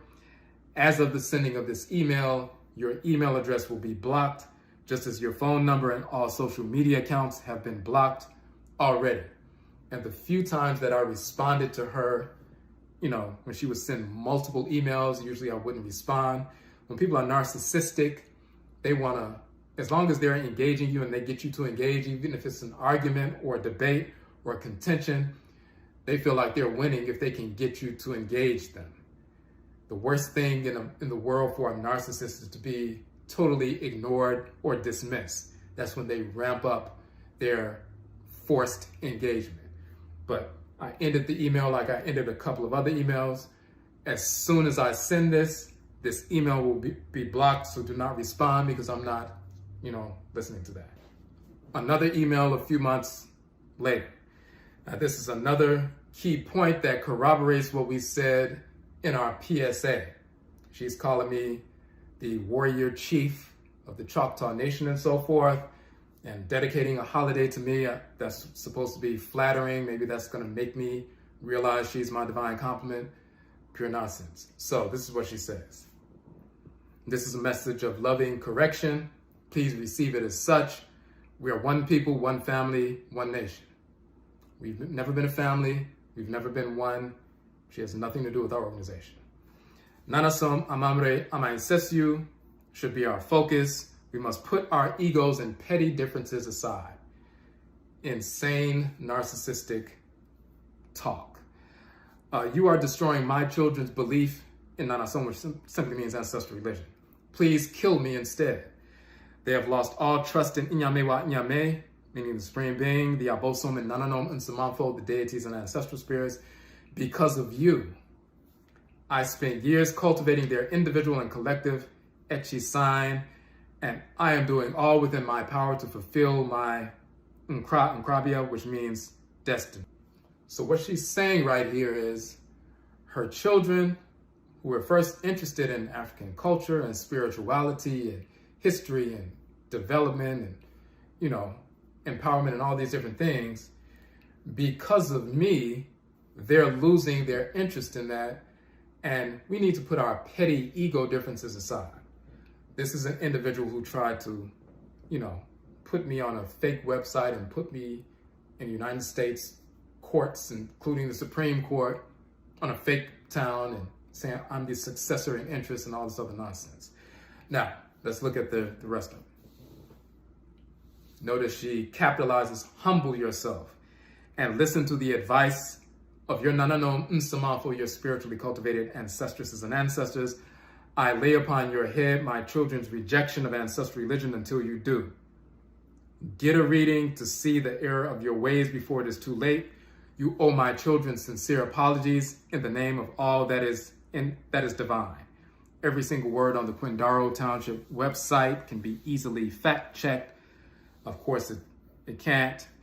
And the final piece, she says some other stuff, but I cannot cancel your lifetime appointment as Obeshwe Kuro Asafo Hini, or the Sister Mukajara's lifetime appointment as Abesiafo Kuro Aberewa, according to Akhan matrilineal government protocol.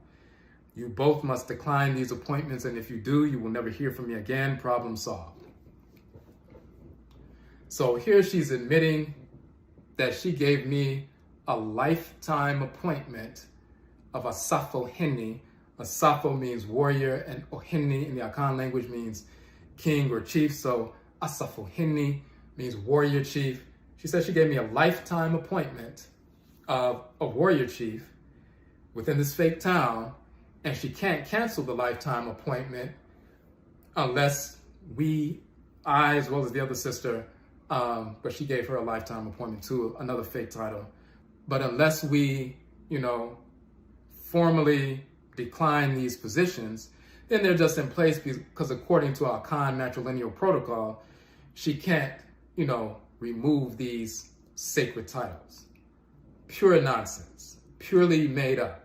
She learned about Akhan culture from our website and our books and, broadcasts and so forth. She learned about matrifocal societies and so forth from our website. And now she's making up things that have absolutely nothing to do with Akhan culture. Of course, if somebody was reading this in the way it was written, they would assume that she knows what she's talking about. She's talking about Akhan matrilineal protocol and lifetime appointments and using the tree, the Akhan language with certain titles, and people would say, wow, she's really knowledgeable. Pure foolishness. Not 1 ounce of this information is accurate. Purely made up. But it proves once again that she's building this case that lifetime, I'm to be with her for a lifetime. We're to have our own town for a lifetime. I'm supposed to be the warrior chief and she's going to be the queen mother, and you're going to see that in some future documents and so forth. Pure nonsense. So another email, part of the court record and so forth, we want to put forward. Now she's explaining to me, and this was December 7th, 2020, what I need to do, what is my responsibility, what I should be doing with regard to this township. So 2020 now, 2 years after I told her never to contact me, she still contacted me. We put out the plagiarist alert. 2019, she's still contacting me. She lost hundreds of followers because once they found out that she was the plagiarist and the scam artist, they started leaving her, friends list and so forth, but she's still going forward. We put out another, scam alert, PSA, the following year, 2020, and she's still sending emails. Look at this email coming forward on December 7th, 2020. Odwirafo, that's me. She says, please see above. We, my Nananom Nsamafo and I, she's saying my ancestral spirits and I, have committed to provide Mukajara with salary-free housing and land to establish Ma'ati village. I need someone to verify the legal research and the 2 documents below to confirm that I have cited the most relevant and recent laws and case citations to ensure we are able to keep our promise and secure billions of dollars of resources on behalf of Black people in federal court. You are the only person I know with the expertise needed to complete this task, and that is close to the Library of Congress. Of course, that's in DC. If you assist me, I will pay you 40% of all monies Quindaro Company collects in its current cases and the pending cases that will be filed against 3 other surrounding counties, which is more than enough to fund all of your Akongwasuya initiatives. All that I ask is that you, number 1, assist me with the legal research on these cases. Number 2, pick me up from Kansas City and drive me to Atlanta, Georgia. 3, send me enough money via PayPal to rent a hotel room until you arrive. 4, include sufficient funds for me to have food, fruits, vegetables, nuts, seeds to eat. And this is my last shot, do or die. The temperature here would drop to 22 degrees starting at 3 p.m. and I have nowhere to go. My Nananom Nsamanfo, ancestresses and ancestors, said you and Mukajara would help me and I would not die here in the cold. I trust them.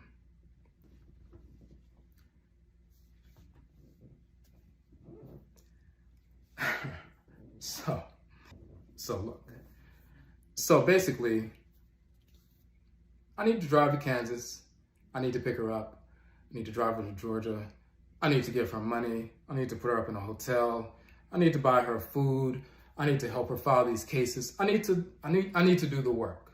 I need to work for her because this is our town after all. It's our town. Totally dismissive of 2 years of requests and demands to not contact me for any reason, under any circumstances. And of course, she keeps going. This is part of that mental illness. But once again, when we talk about expressions of mental illness, there's some people who are catatonic. Their perception of reality is totally twisted. As I said, they can just walk out into traffic. They don't see the difference between reality and what's in their head. Then you have other individuals who are antisocial personalities, psychopathic personalities and so forth, very articulate, very intellectual, very sharp. It appears from the outside, but they're still imbalanced, self-destructive, narcissistic, and various other things. They know exactly what they're doing. They're not unaware. They know what they're doing is criminal when they're engaged in criminality. They know exactly what they're doing, and they engage in various forms of subterfuge and different kinds of machinations to get away with the things they're doing. Just like a serial killer, they know exactly what they're doing, and they plot, plan, and, do whatever they need to do to get the job done. She's one of these individuals. She's not so mentally ill that she doesn't understand what's happening, or she's so delusional that she doesn't know what's taking place, or she believes what she's saying. She knows what she's saying is totally inaccurate, totally false. She's building fake narratives, and we will show that as the series goes on. So when it gets to the court case, she talked about sending money through PayPal and so forth. Let's look at the next phase when I've blocked all these different email addresses and she's emailing me through different addresses. She's blocked, so now she starts to use PayPal. PayPal money requests. You can send a PayPal money request to somebody. They can't block you in PayPal. It looks like a regular business transaction. I go to my business PayPal account and, you see PayPal money requests from this individual. Let's look at a few of those. Just a few, because many of them are just deleted, but a few of them are saved. And this is what we have. So let's look at some of the dates first. October 7th, 2020, $20. She's asking for October 26th, 2020, another 20. December 7th, 150. December 7th, 150. December 7th, again, 150. December 7th, 150. May 27th, 2021, $25. June 4th, 2021, $25. And what's important also, one of the reasons why she sent the PayPal money requests is when you're sending money requests, you can add a note about what the money request is for. So you see in the notes section, this is her way to communicate with me since I've blocked her from various emails. Reclaiming 138 square miles of land for Black Safe Haven. Please donate for internet, $183. And then the court case and so forth. Another message. The temperature low here is 21 degrees. I have no heat. Have compassion. Quindaro Township, Quindaro Company, and so forth. Another message. December 7th. Please check your contact at conchefilms.com. Email address. Without your help, white people are literally going to be able to keep $687 billion in land stolen from Black people. I need you to help me with the legal research, please, for my children. June 4th, 2021, I'm not responding, of course. She turns it up a notch. This message is being channeled by the Akhan, Nananom Nsamanfo, spiritually cultivated ancestresses and ancestors on my behalf to relay to you. Listen and do not be disrespectful. Put your ego aside and exercise emotional intelligence. I am a woman from the grindstone, according to Ptah. See me with new eyes. Pretend you have never met me and do not know me, because in many ways you have not met me and do not know me. Go to her website, scroll down to publications, download the book there and read it in its entirety. Then go back to her website, scroll to Township, read all the information. So a couple of things are happening here. She's utilizing PayPal to communicate with me since she's been blocked and asking for money. Of course, she's not going to get the money, but at the same time, she's going to, send notes. And she's sending notes asking for money. It's getting cold. It's getting cold and the temperature is dropping. I'm going to die and so forth. Spanning over a few years. She's been dying in the cold for years. She's just been dying.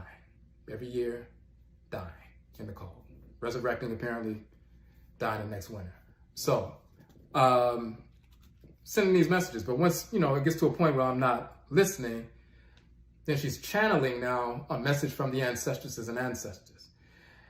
And, this kind of foolishness is disrespectful to your actual ancestresses and ancestors, your great-great-great-grandmothers and great-grandfathers who lived in harmony with divine order, and they have a responsibility to assist you in your development as agents of the Supreme Being. They are directed by the Supreme Being to assist us in our development. Since they lived a harmonious life within their clan on earth, they can show us as members of their clan how to live in harmony with divine order on earth. So she's totally disrespecting that entire relationship by pretending to channel honorable, venerable ancestresses and ancestors to give me a message to give her money. So it's absurd. So when she talks about read my book and so forth, at this point, it's a few years later. She's been blocked. She's been exposed. A number of people have exposed her. She's changed her name on different occasions. She gave herself a new title and so forth.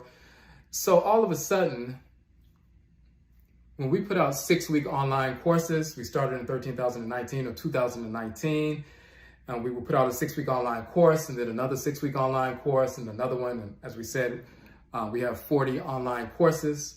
Some of them are 6-week courses, some of them are 4-week and so forth. All of a sudden, she started putting out 6-week online courses. She's taking images from my website and putting them on her website. She's using the same terminology and so forth. I have 31 books I've published and the ebook versions are free. All of a sudden, you'll find later on that she's talking about she has 20 books that she's published and the 20 online versions of her books are free as well.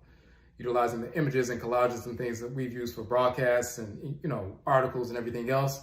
And somehow they're showing up on her site. She's writing about other things, but she's incorporating, information directly from our website, articles, books, and everything else, terminology, making people believe that we're connected. So now all of a sudden she has a number of books out. She has a number of 6-week online courses out and so forth, all this different information. So she's been exposed. A number of people are finding out what's happening. So now she has to write a book to put this fake narrative together. Remember when she left my home and she was at Union Station?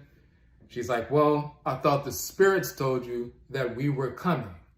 And then she said, and we were in danger. That was the beginning of the lie, that she was in danger. That's going to be very important, talking about why she showed up in DC once again. So this is another email, part of the court record and so forth.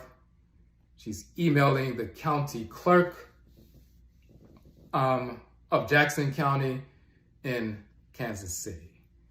What is she saying to the county clerk?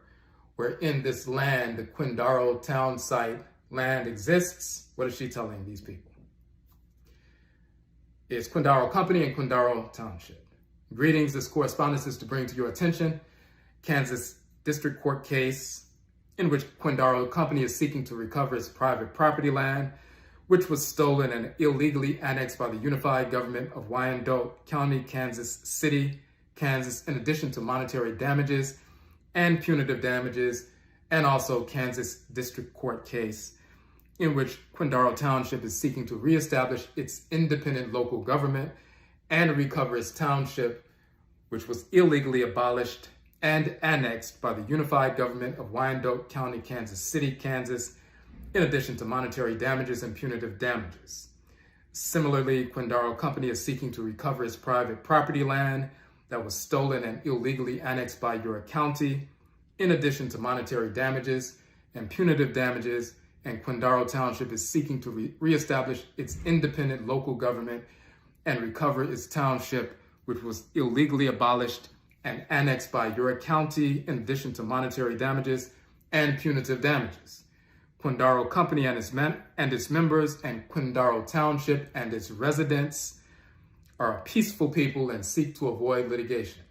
Thus, we will not file suit against your county if it agrees to surrender our private property land and township within 30 days. It may also be helpful to know that we are giving unauthorized residents a full year until December 31st, 2021 to vacate Quindaro Township, in addition to guest income-based lease options that allow residents to pay no more than 22% of their monthly income in rent, and the guest business lease option that allow business owners to pay more than 25 cents per square foot per month to retain their business locations. To learn more, please visit Quindaro Township. We look forward to your response and pray for a peaceful solution. Thank you.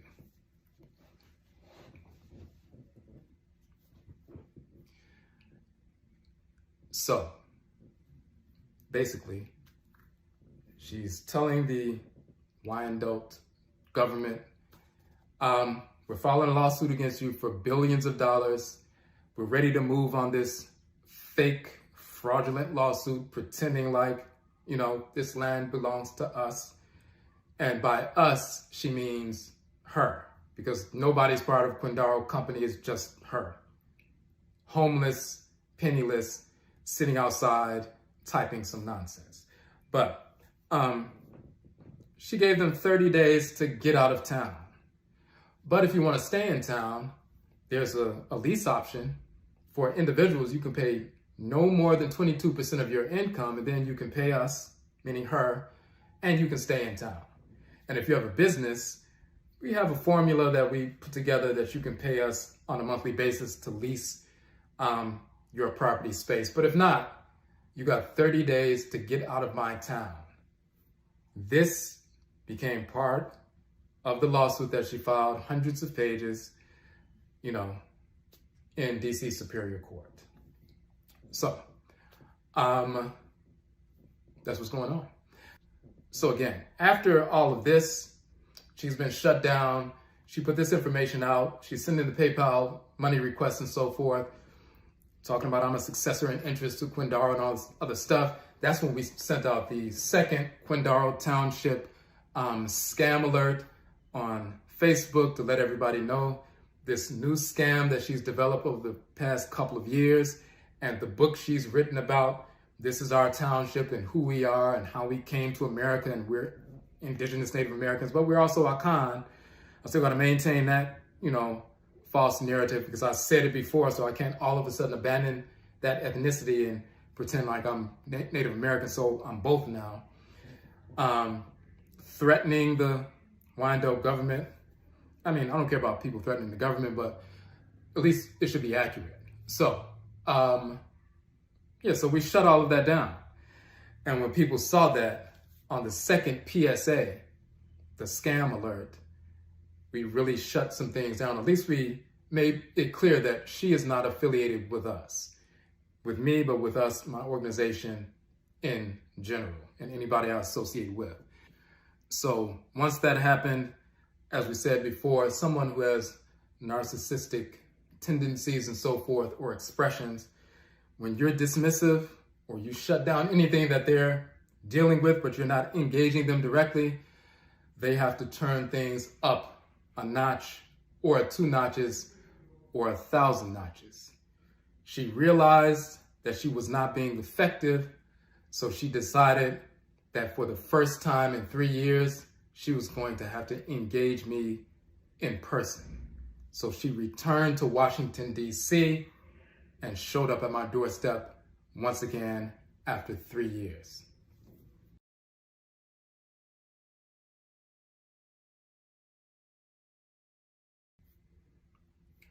Part 5, when a woman stalks a man, legal system, mental illness, spirit children, and hoodoo. So, after 3 years of cyber stalking, after 3 years of me having to put out fires to make sure that people people who are connected to me, people who don't know me and so forth, that don't know our organization, understand that we're not affiliated with this individual. Also, incidentally, just in case, to let law enforcement know we have nothing to do with this scam and this pseudo website, this nonsensical lawsuit asking for $687 billion and so forth. We have nothing to do with any of this. After putting out those fires for 3 years, she returns. So how did this take place? So I'm at home one evening, I'm getting ready to leave and go, do some business and so forth. And as I'm walking by through the hallway and so forth, I hear, a piece of paper slide through my door. Now, normally in this building, if somebody orders Chinese food from a certain restaurant, when the delivery person comes, they'll deliver the food, but they'll slide one of their menus through everybody's door on each floor. So when I hear the paper moving through, I'm like, oh, that's a menu. So I keep walking, I do what I'm doing, I'll get the menu later. But when I walk back past the door, I see that it's not a menu, it's an 8.5 by 11 piece of paper. I'm like, okay, well that's sometimes the building, if they're having, an issue, say if they have to shut down the main water line for like an hour or so, they'll send out a notification, they'll slide it through everybody's door like a few days ahead of time. On this date, the water will be off from 11 a.m. to 12 p.m. so we can make some repairs, just make sure you don't try to use the water at that time. So I'm assuming it's like that.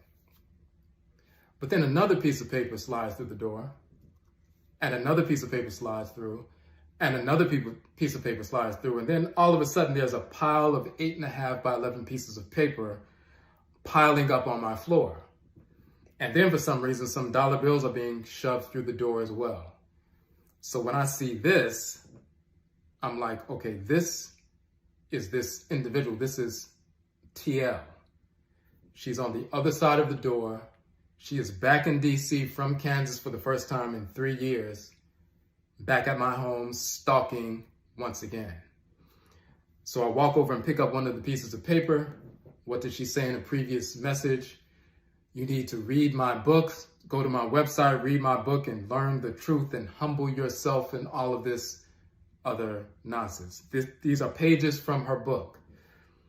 The fraudulent book that she's written telling her little fake story about, the Quindaro Township and some other things and other stuff that we're going to get into. So she's sitting on the other side of the door, and we'll show an image. I took a picture because I knew it was going to be important. I took a picture of these pages and the money, for some reason, sliding the money through. I don't know why she was trying to make it rain through the door. I don't know what was the purpose of the dollar bills, but the money, the pages of the book were part of, she's trying to force me to read that book once again. As she's mentioned in many emails that were deleted. So now she's sitting on the floor, leaning against the door, and now she's talking through the door. She's ranting, then she's talking softly, then she's crying, and then she's raising her voice, and then she rants some more, and then she's talking softly and talking about all these different things, and why are you making me sit out here? How long are you gonna make me sit out here? And you're supposed to be helping me, and a number of different nonsensical things. She's being, manifesting. She's manic and so forth. So now I make the decision. Once again, the first time she came, of course, I didn't open the door. Once again, if I was to open up the door and try to reason with this individual, not only is she imbalanced, but she's also calculating, also has a criminal mindset, also a narcissistic mindset. She would try to rush in and force her way in and fight her way in. And then there would be an altercation. And then hopefully she would try to blame that on me, and the police would come and, lock me up and take me away because of her. So, of course, I don't speak to her. I don't say anything. I simply call the police. The first time in my entire life that I called the police on somebody. So about 90 minutes later, police arrive. I'm at the top floor. It's only one stairwell going up. There's no stairwell going down. So since I'm at the top floor, if someone is coming upstairs, you have no way to get down unless you pass them.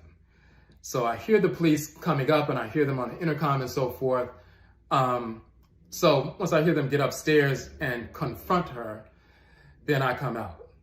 And I have the pages of the book and I have her dollar bills and I give her dollar bills and give her the pages of her book back.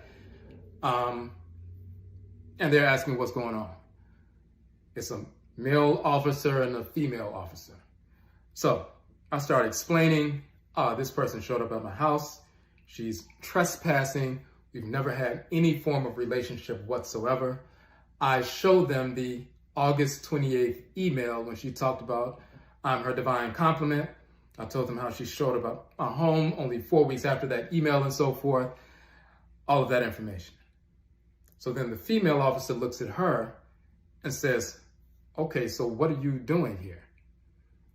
And she starts rambling.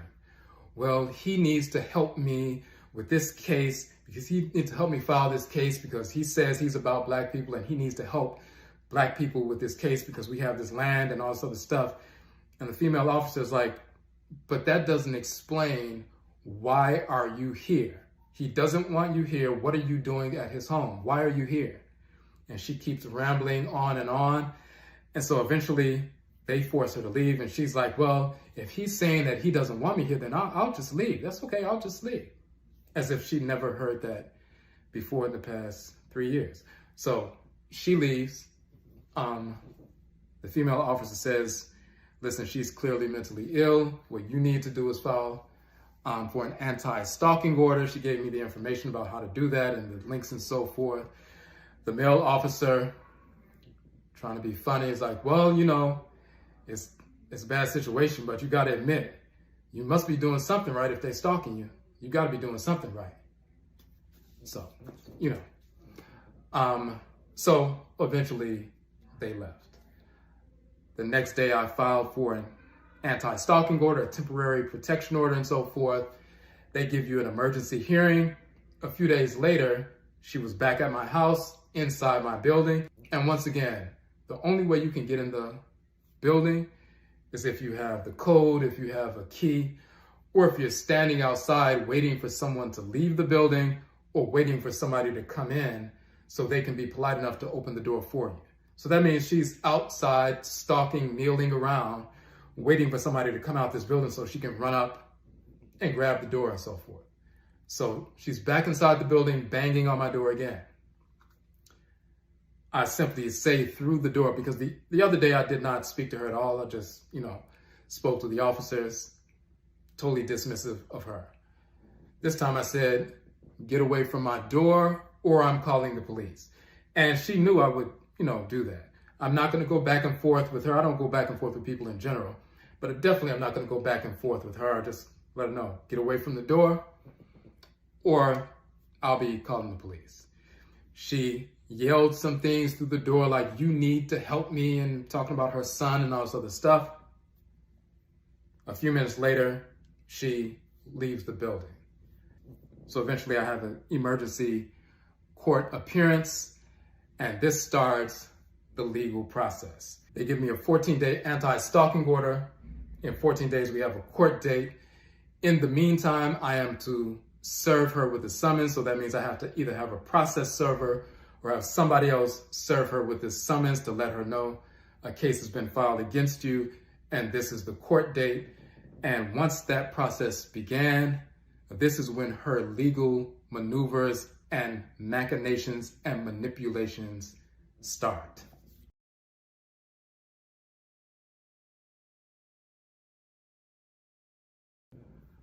Okay, so this is part 6. When a woman stalks a man, legal system, mental illness, spirit children, and hoodoo. So now the process begins, where first I need to serve this individual with a summons, because if she doesn't receive the summons and she's not legally informed that there's a case against her, then the case can't move forward. She's homeless though, so I don't know where she is.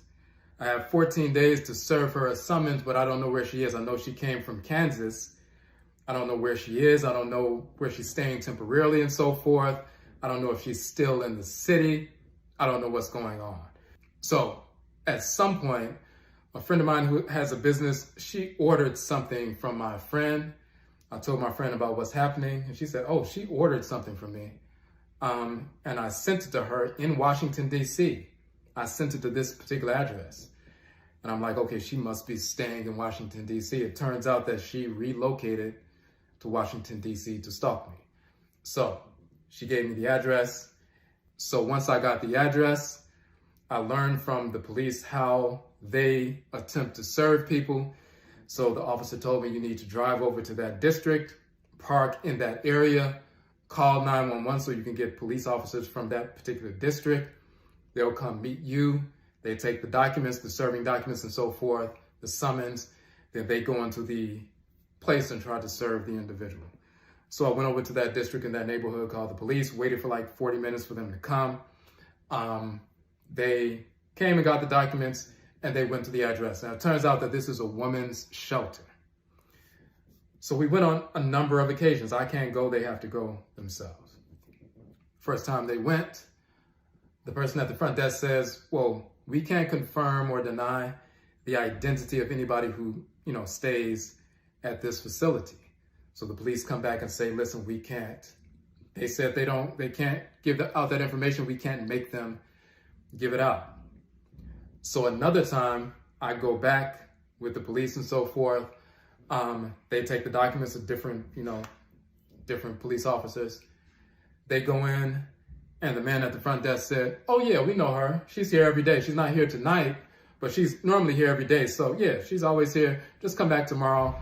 She'll be here. Normally they have to be here by 7 p.m. in order to get their bed. She didn't make it this, in time this time, but she'll be back tomorrow. So just come back tomorrow around this time. She'll be here. And they were like, okay, we'll be back tomorrow. So I came back the next day, called the police. Another couple of officers came, got the documents, went inside the shelter. It was a different person at the front desk. They said, we've never heard of this person. So it was clear that she had the ear of certain people who worked there and other people she didn't.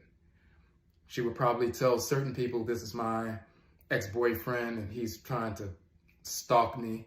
So please don't let him know I'm here and so forth. So eventually I went to court. It was twice. The first time I went to court, I said I tried to serve. We just found out that the first time I went, I said, we didn't have an address on her, but just before this court date, I found out a possible address. So can I get an extension for a certain number of days so I can try to serve her at this address? They gave me a continuance. They pushed the date back for 2 more weeks.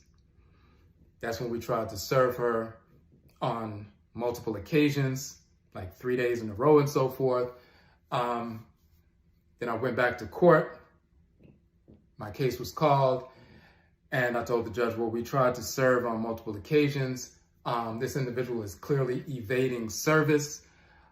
The judge was like, well, we can't keep continuing it.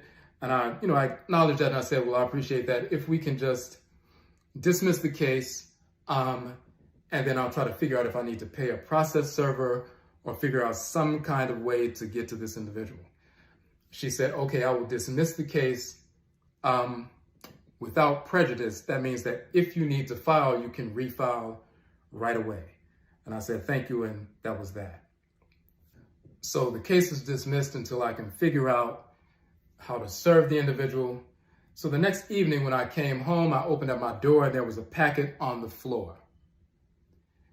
And when I looked at the packet, it was from the stalker. So she has been back in my building again. She got inside. She slid a packet up under the door. And this is what was in the packet that she slid under the door. Okay, so you can see it says legal notice. Let's read what this document says. And of course, that legal notice is a nonsensical title that she just put in red as though it's some legal notice, which is not.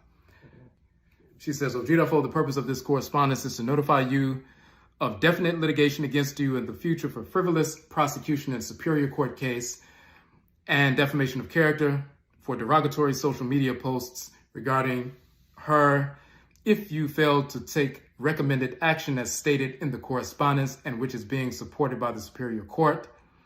And then she mentioned some stuff about the Superior Court and so forth. She says the Superior Court has agreed to perform mediation free of charge to prevent the aforementioned litigation because I have advised all matters of contention between us are exclusively the product of compounded misunderstandings. I truly believe if you do 3 simple things, download and read the book, Blacktown Movement, read the website in its entirety, and register for a free PACER account and review all documents filed in Kansas District Court, practically all matters of contention between us will spontaneously disintegrate if you are willing to participate in free mediation as offered by Superior Court, located at this particular place. After performing the recommended tasks, please call this number and schedule an appointment prior to December 17th and reference Superior Court case number along with my supplied contact information. It is my hope that we will be able to resolve all matters of contention between us without further need for litigation, if for no other reason than in the best interests of the Black people we both profess to love, serve, and represent in integrity. Okay, so of course this is idiotic, pure nonsense. There's no mediation offered, total fraud.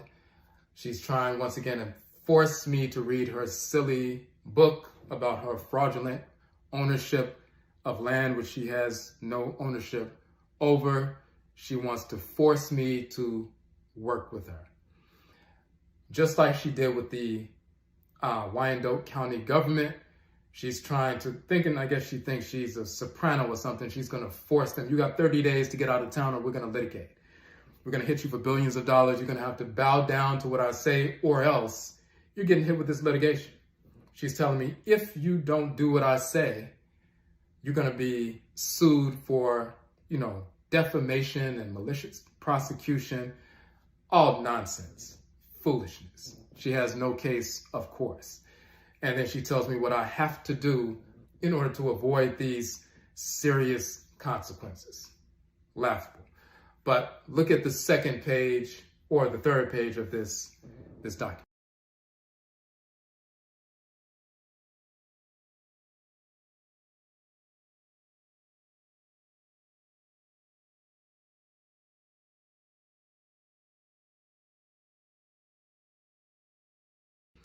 So if you're unfamiliar, what that is a printout of the court docket. It's a printout of every instance wherein I appeared before a judge leading up and including the dismissal. The court was dismissed the day before, and the very next night when I came home, this was under my door. So what she was trying to say was, oh, I know you were trying to find me. I know you were trying to serve me. Every time you came to the shelter, I knew you were there. But I was evading service. And I know every time you went to court, I know what happened, when you got a continuance, and when the case was dismissed. And as soon as the case was dismissed, boom, I'm right back at your house and there's nothing you can do to stop it. I can pop up here whenever I feel like it. You better do what I say. So that's the narcissistic criminal calculation that she goes through. So following that, she sent out an email to myself, but also tagged a number of elders and eldresses and people who are connected with me in the community. Now, of course, they all know that this person is a mentally ill stalker and scam artist. But being that narcissistic personality that she is, of course, she sent the email anyway. Now, we're going to read the email and look at the contents and the approach of this email. She says, "Great uprising. This message is to advise that I have fully investigated and responded to the information you provided in your last message, which stated Kwesi Akhan had obtained a frivolous restraining order against me.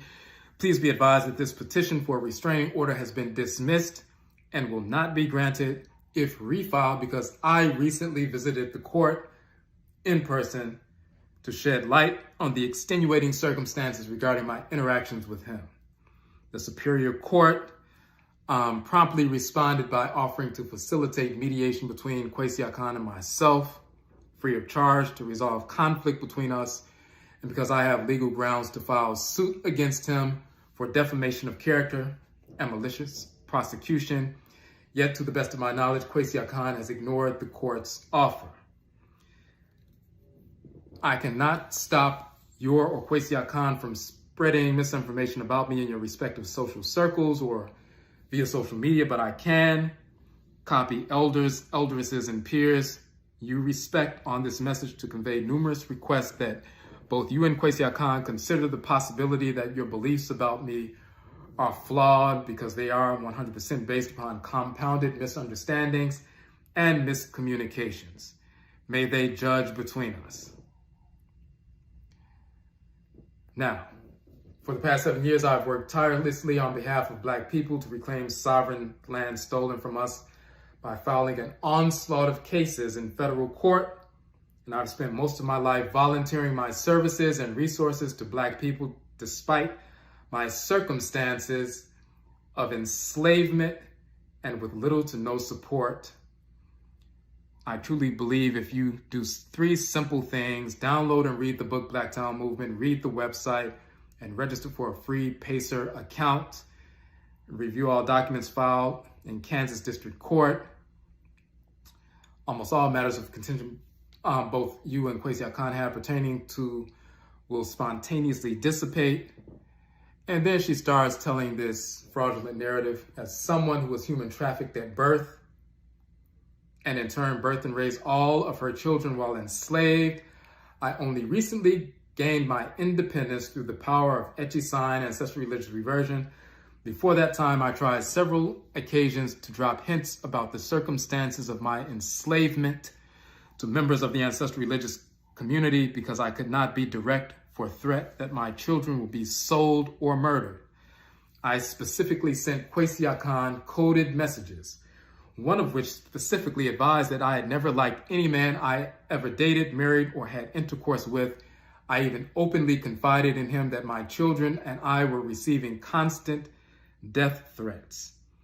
I spent more than 40 years as a physically, mentally, emotionally, and spiritually abused and sexually exploited prisoner of war in what appeared to others as a normal life. However, my life was anything but normal. To make matters worse, my children were promptly sold after I sought refuge within Ojiraman by showing up at Kwesi Akhan's house unannounced in October.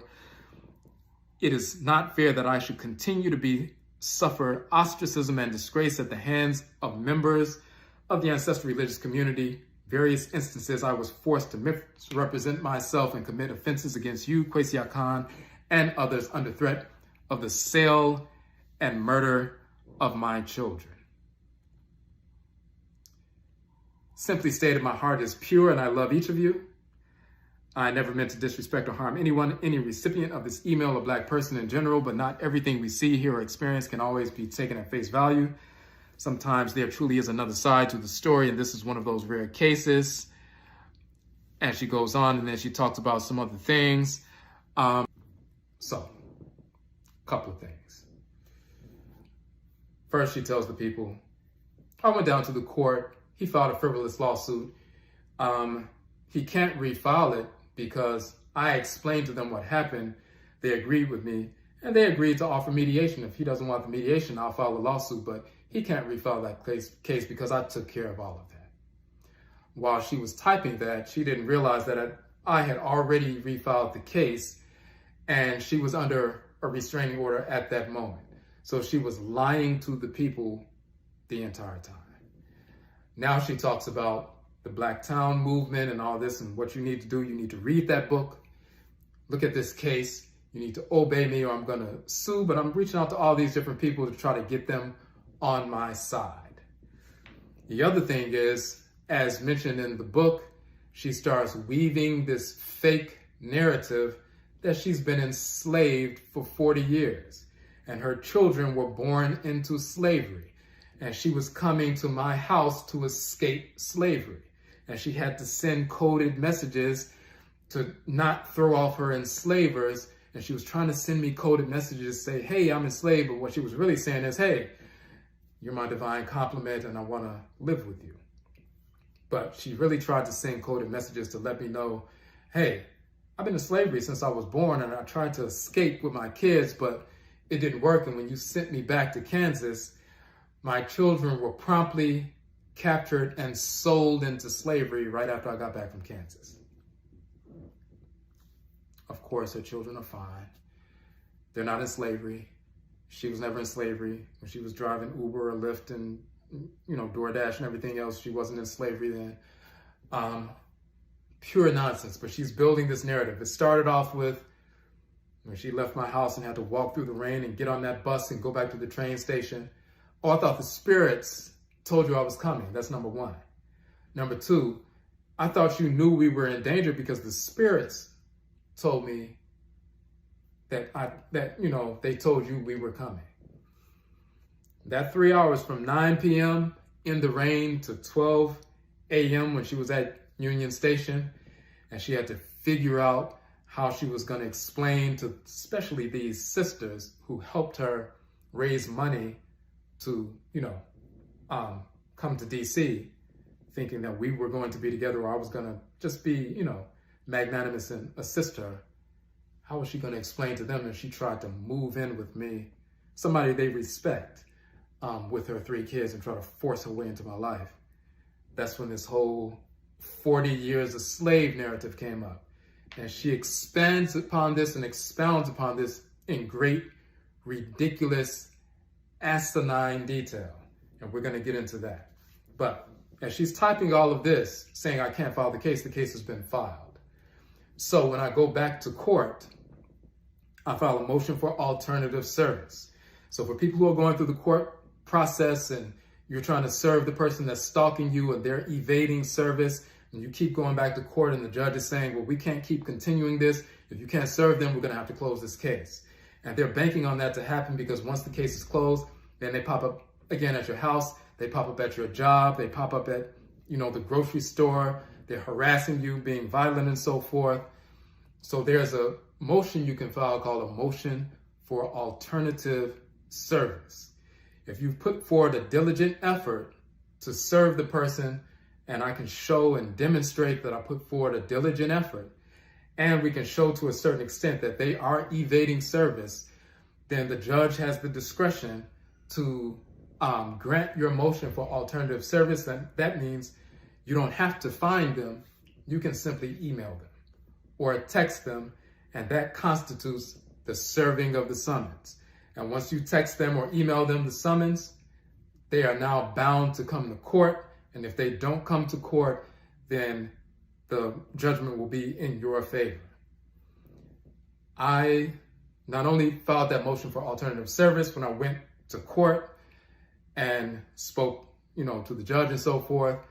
She saw the diligent efforts I made going to the shelter on 4 different occasions with the police and so forth. But then I also submitted this particular email as evidence.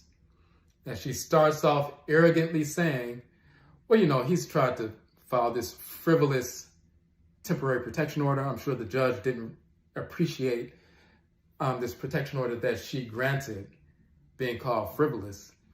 And then she arrogantly states, well, he's not able to refile because I went down to the court and explained everything. And, he's going to have to do as I say, or I'm going to file a civil suit against him.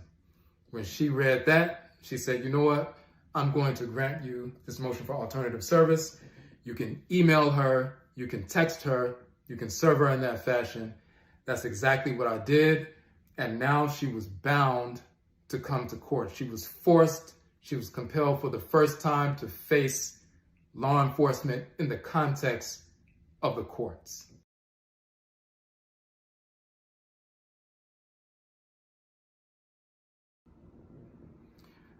Part 7, when a woman stalks a man, legal system, mental illness, spirit children, and hoodoo. So now she is duty-bound and legally bound, compelled to appear in court to face these charges for this trial for an anti-stalking order. Now, when we look back and I assess the amount of time from the first time that I filed the court filed a petition for the anti-stalking order, the ASO. That was in October, and our court date was on January 27th. Why was it on January 27th? Because of all of the maneuvers for the evasion of service. I had to appear before a judge 7 times within 14 weeks before I finally got that verdict and that court order was granted. That anti-stalking order for a 2-year period was granted. But imagine 7 times in 14 weeks. Now, I'm an entrepreneur. I can make my own schedule, but I'm looking at people every time I'm appearing before a judge, and typically they don't call my case first. They call a number of different people's cases before mine. So I'm sitting there and I'm watching and I'm listening and so forth, and you're hearing the horror stories about what people are going through and how people are stalking them and turning their lives upside down and inside out. Typically, it's men or males stalking women. I think there was only one other case that I heard that there was a female stalking a man, but typically it was the other way around. So I can make my own schedule. So if they say, hey, there's an emergency hearing tomorrow, can you make that at 9:30? I can make that schedule. Imagine those people who are working 9 to 5. If you're working 9 to 5 and you have to meet or appear before a judge 7 times in 14 weeks, that means every other week for 3.5 months. If I was working a 9 to 5 and every other week for 3.5 months straight, I had to appear before a judge and call out for the first half of the day, I could have easily been fired, at least been placed on probation, but definitely I could have been fired. Because of this individual, lose my job, lose my source of income, put everything in jeopardy for myself.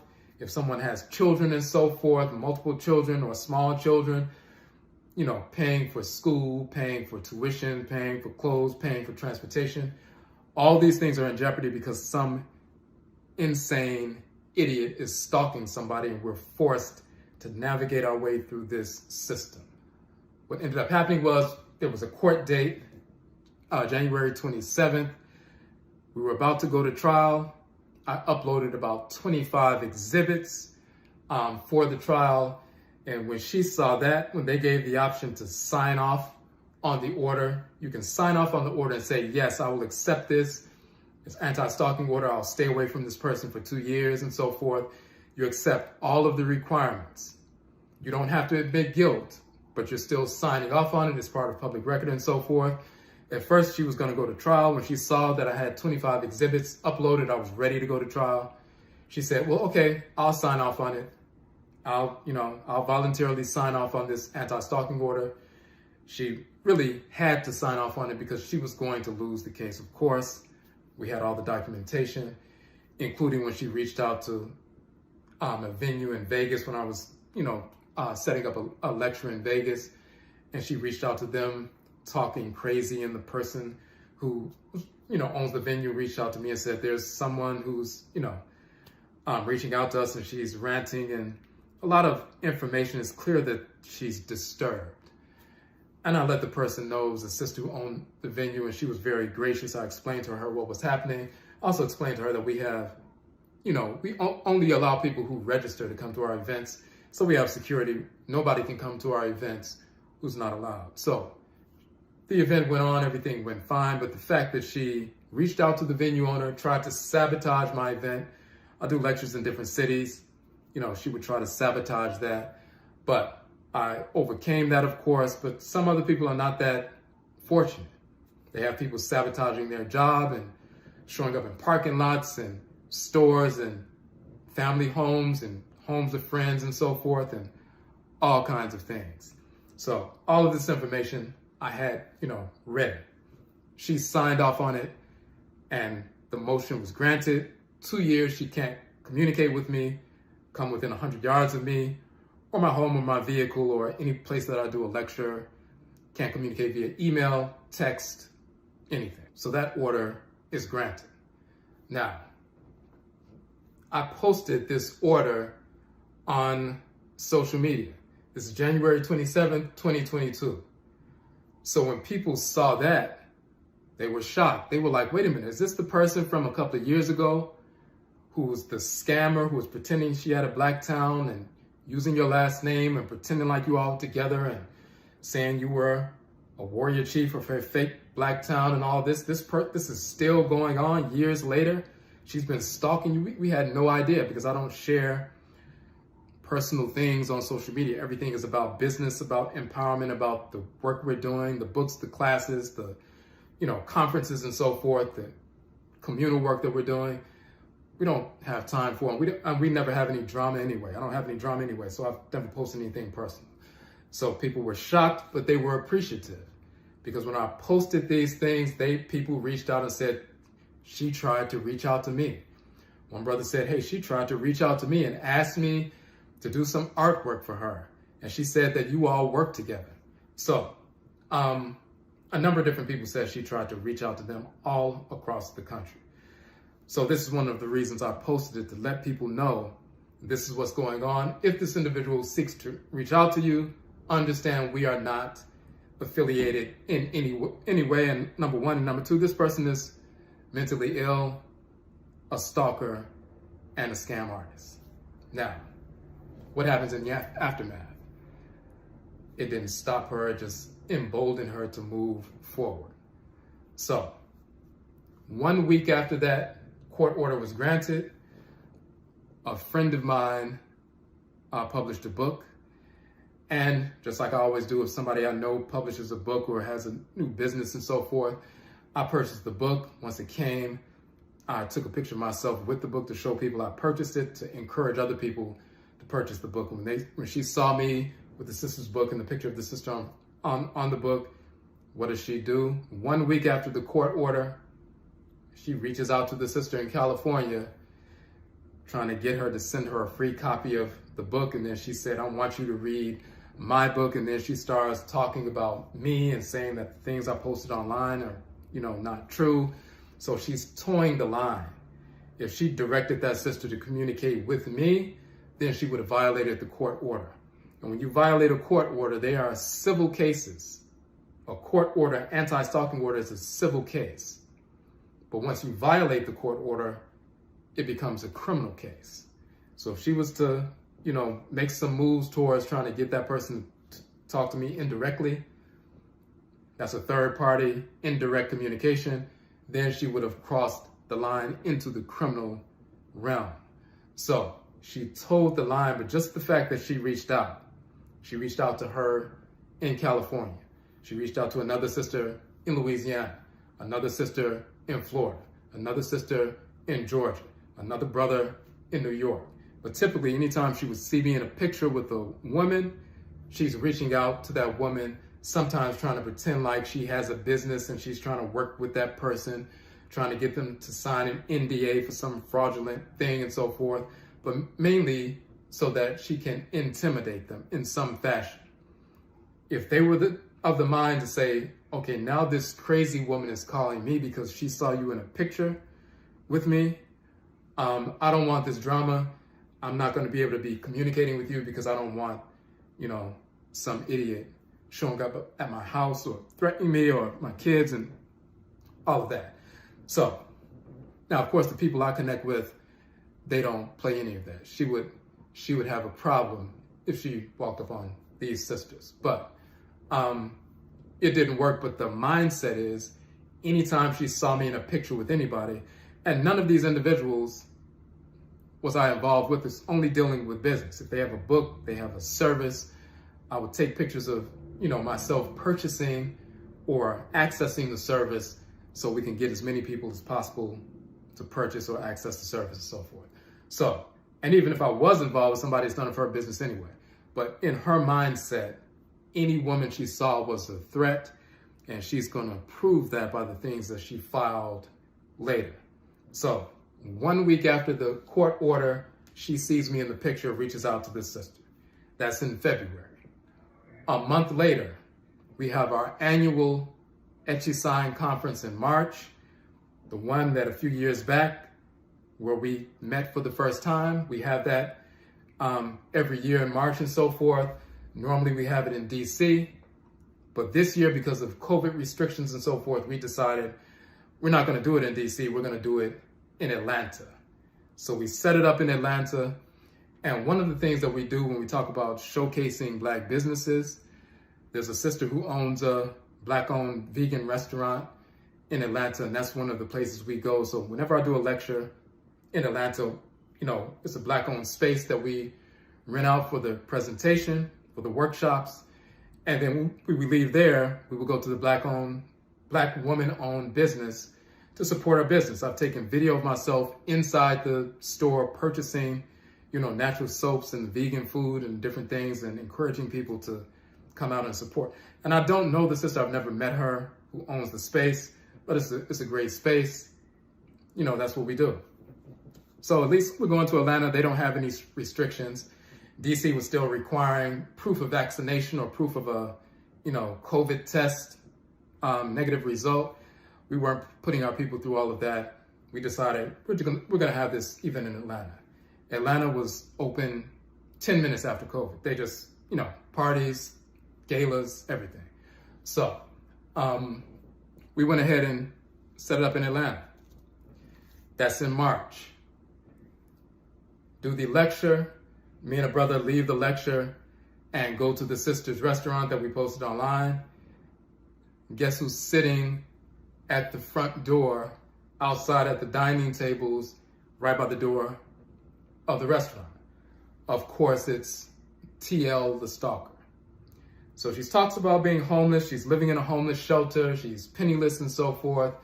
But she found a way to make it to Atlanta on the day of the conference so she could be posted up at the entrance. The only way you can walk in the restaurant is you have to pass her. She knew she couldn't come to the lecture because if she came to the lecture, came within 100 yards of the lecture, I could just simply call the police and have her arrested for violating the anti-stalking order. So she told the line as she showed up at the restaurant that she saw me post online. So she's not supposed to be within 100 yards of me, but if I come into a space that she's already at, she's not violating the order because she was there first. So she's posted up hoping that we show up at that restaurant after the lecture, and we do. Now, I know the game. It's actually laughable to a certain extent for me because I'm not going to say anything. I just chuckled and we just walked through, and the brother knew what was going on, and we walked through, got our food, and we left.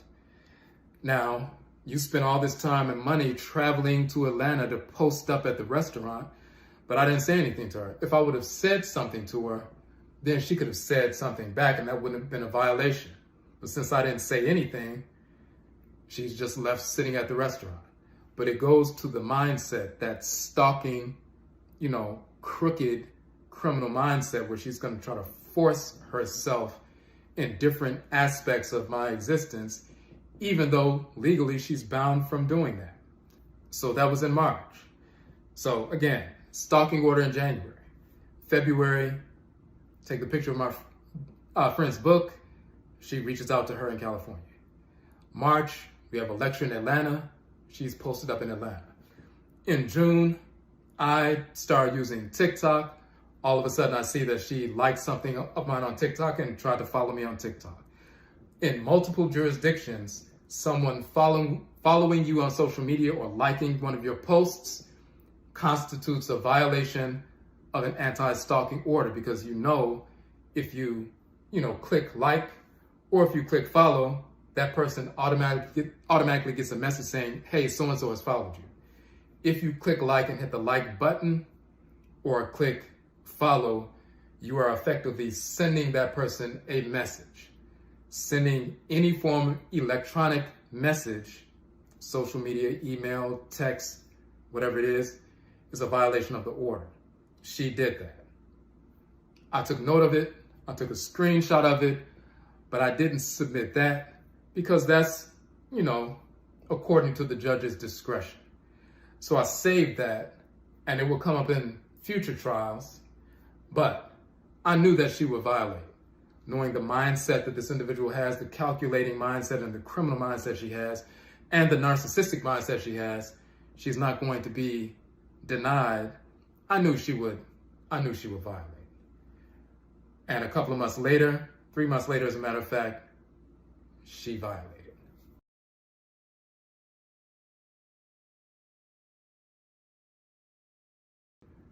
Part 8, when a woman stalks a man, legal system, mental illness, spirit, children, and hoodoo. So, she violated the court order, and this is the means by which she violated the court orders. She sent a direct email to myself and tagged a number of different individuals. It was a brazen violation, a deliberate violation, and she even mentions in the email that this is a violation of the court order, but it's brazen. So let's look at the first portion of the email and what it says. Odwirafo, I am still homeless, hungry, and without income. Except now I am trying to recover from pneumonia while living on the street in dropping fall weather temperatures. Not one black person I know will help me because of the false allegations you continue to post on the internet about me. So I have no choice but to once again ask you to consult your Nananom Nsamanfo, honorable ancestors and ancestresses, and consider the possibility that you are wrong about me, that I have never ever stalked you, that I was human trafficked at birth, that I have spent my life enslaved, that I birthed 3 children while enslaved, that I have never nor would I ever attempt to force myself upon you or anyone else. I know you will probably use this email as grounds to put me in jail, but I can't just die of pneumonia without trying one last time to open your eyes to the truth, because I absolutely positively refuse to surrender and go back into slavery. If you decide to have me arrested, just let me know so I can turn myself in. I don't run from the consequences of my actions. However, know this: you are having a black woman, more importantly, a single black mother, wrongfully convicted, someone who, apart from death, has endured more trauma and suffering at the hands of criminals than most people have even heard about on the news. Someone who has done all she could to support your work. Someone who to this day continues to pray for your safety without expecting anything from you except to be exonerated of your false allegations. Stop this madness. My children need me. I'm all they have, but your false allegations have made impossible for me to provide for them or me. I pray your Nananom Samanfo help you see the light and save my life in the process, because they are my only hope at this point. Have you even reviewed any of the below allegations I made in federal court in favor of black land reparations? And so then she begins to list all of this nonsense about the court case. So, she's, pneumonia again, temperatures dropping. About 3 years in a row that the pneumonia and the temperatures are dropping, and she's about to die on the street. Resilient. So, my false allegations against her that I've posted all over the internet are the reason why she can't take care of her children. In reality, her family members made sure they had the children stay with them. And by children, she means at this point, 20, 21, 19, in those ages. They're staying with relatives because the relatives know that this individual is mentally ill, and she's also engaged in other acts that have pushed the family away for years. So this silly story about him being a slave for 40 years and her children sold into slavery, every year she starts building more and more on this human trafficking story. And then she starts using the term human trafficking. You can take a Lifetime movie about human trafficking, take one woman's name out and put your name in it and pretend like it's your story. And then take a few more elements and have this very extensive, very detailed, very traumatic story about human trafficking. But it's not your story. She's never been human trafficked a day in her life. It's pure fabrication. So, but my false allegations are keeping her from her children and being able to provide for them and feed them. And I just need to stop lying. And if I use this email, because it's a direct communication, direct violation of the anti-stalking order, if I use this to put her in jail, just let her know, because she's a martyr. She stands on business. She's standing on business like Drewski. She's standing on the real thing. She's saying, listen, let me know and I'll turn myself in. I'll put my hands behind my back. I will go to the courthouse like Juicy Smoulier and yell and talk about, I didn't do this to myself. If you find me dead in the cell, she's going to do all of that. And she's ready to face the consequences. But just know that you're going to be sending a black mother, a single black mother, to prison because of your false allegations. And what are my false allegations? I posted the actual anti-stalking order that was granted because she's been showing up at my home on multiple occasions and trying to force me into some fraudulent scheme of a city or a town in Kansas. So, she's a pathological liar and she's not delusional.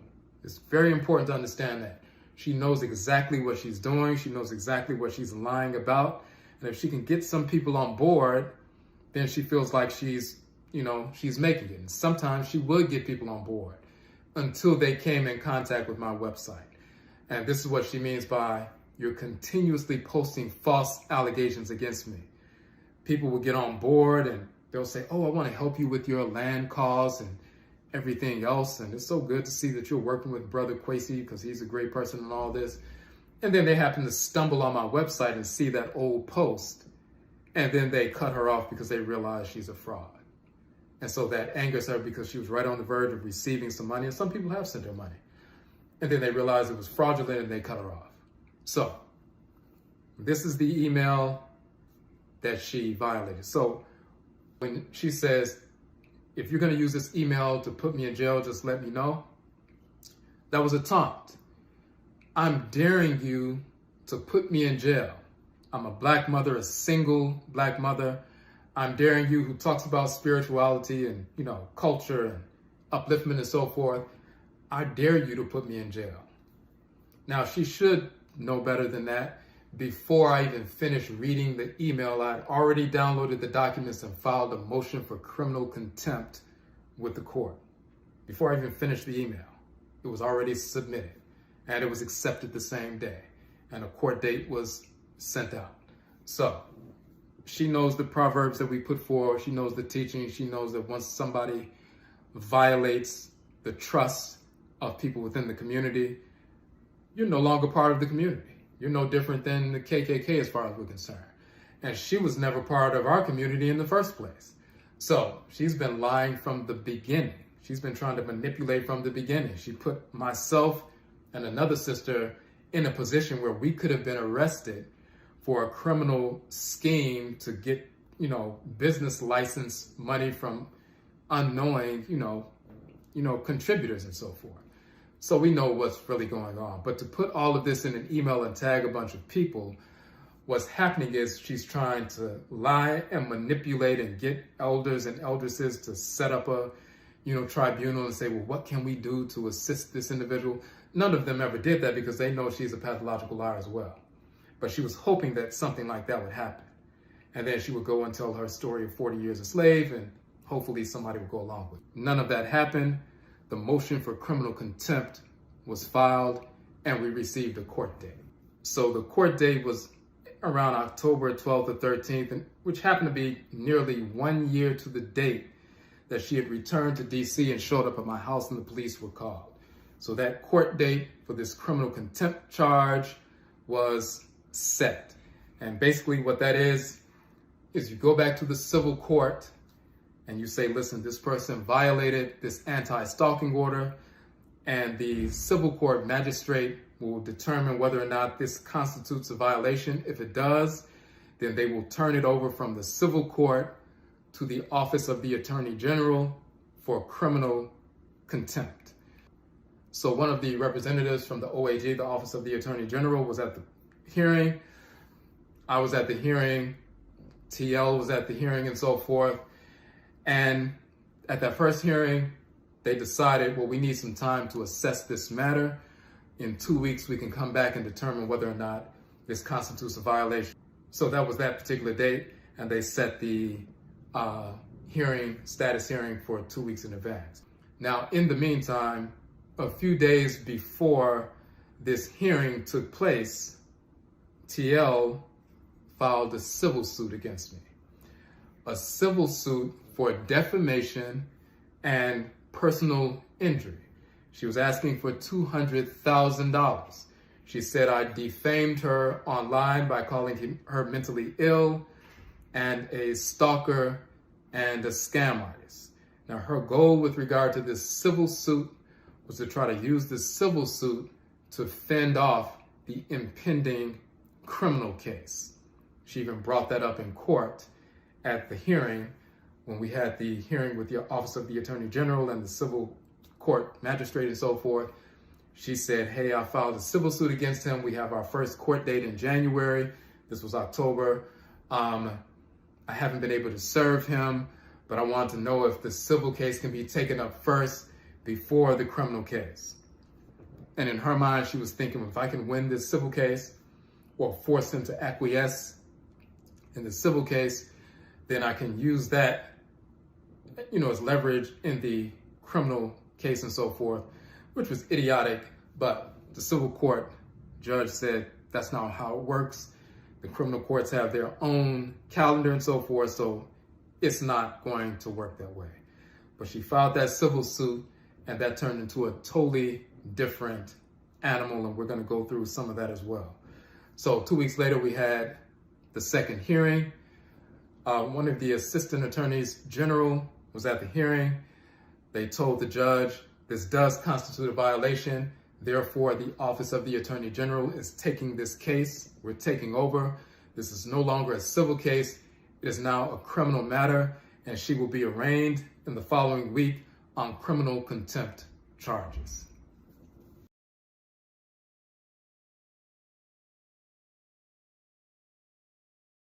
Part 9, when a woman stalks a man, legal system, mental illness, spirit children, and hoodoo. So, we have an arraignment in November. She's arraigned on criminal contempt charges, and these charges can give you a sentence of up to 180 days of incarceration. Now, she's arraigned in November. At the court date, they assign her a public defender. She requests for an African-American public defender. So they pushed the next hearing back a couple of weeks, giving themselves enough time to find her an African-American public defender. So a couple of weeks pass, there's a hearing, they found her an African-American public defender. Then he states that he needs some time to, deal with the case or, to build his defense. So they pushed the case back a few more weeks. So we were supposed to go to trial. Initially, we were supposed to go to trial in December. Now it's pushed back first to January. Now it's pushed back to March 23rd. So we're supposed to be having this trial on March 23rd. Right before the trial, she requests that public defender is dismissed. She approaches the judge, and the lawyer approaches the judge and so forth. She says, he's not defending me the way I want him to defend me, so therefore I want to represent myself. So this is at the March 23rd court date, and therefore they say, okay, well, you can represent yourself. This public defender will sit with you in an advisory capacity. And now the trial is pushed from March 23rd all the way to June 20th. So once again, on the administrative side, when you're going through this and you're navigating your way through the court system, sometimes there are continuances, sometimes there are delays, and sometimes these things are manufactured. As we said before, she's very litigious. When we get into the civil suit, you'll see that she's filed 1,000+ pages of foolishness as part of that civil suit. She's just sitting down, writing nonsense and constantly filing over 40+ motions in the civil suit and so forth. But she's also filing against the United States government in Kansas and Wyandotte County and all these other different things. And she's moving around. She knows her way around the courtroom to a certain extent with regard to these procedural maneuvers. So instead of us going to trial in December, she says, hey, I want an African-American attorney. She even goes on her Facebook page and says, hey, if you want to request a different kind of attorney, you can do that. Don't let these people talk to you and tell you what you can and cannot do. That was a way for her to push the date back. Once she gets the African-American attorney, he needs time to, check out the case. Once he has time to build his defense, then right before the trial, she says, I'm not going to use him. I want to fire him. I need time now to, defend myself and build my case. They can see that she's mentally ill. They can see that there's a problem. The public defender can see that, but it is her right to defend herself. Pro se is not against the law. They did make sure that the public defender sat in an advisory capacity, but she's able to represent herself. But because of that, she needs more time. They didn't give her just 2 weeks. They gave her almost 3 months. So now the trial doesn't happen until June 20th.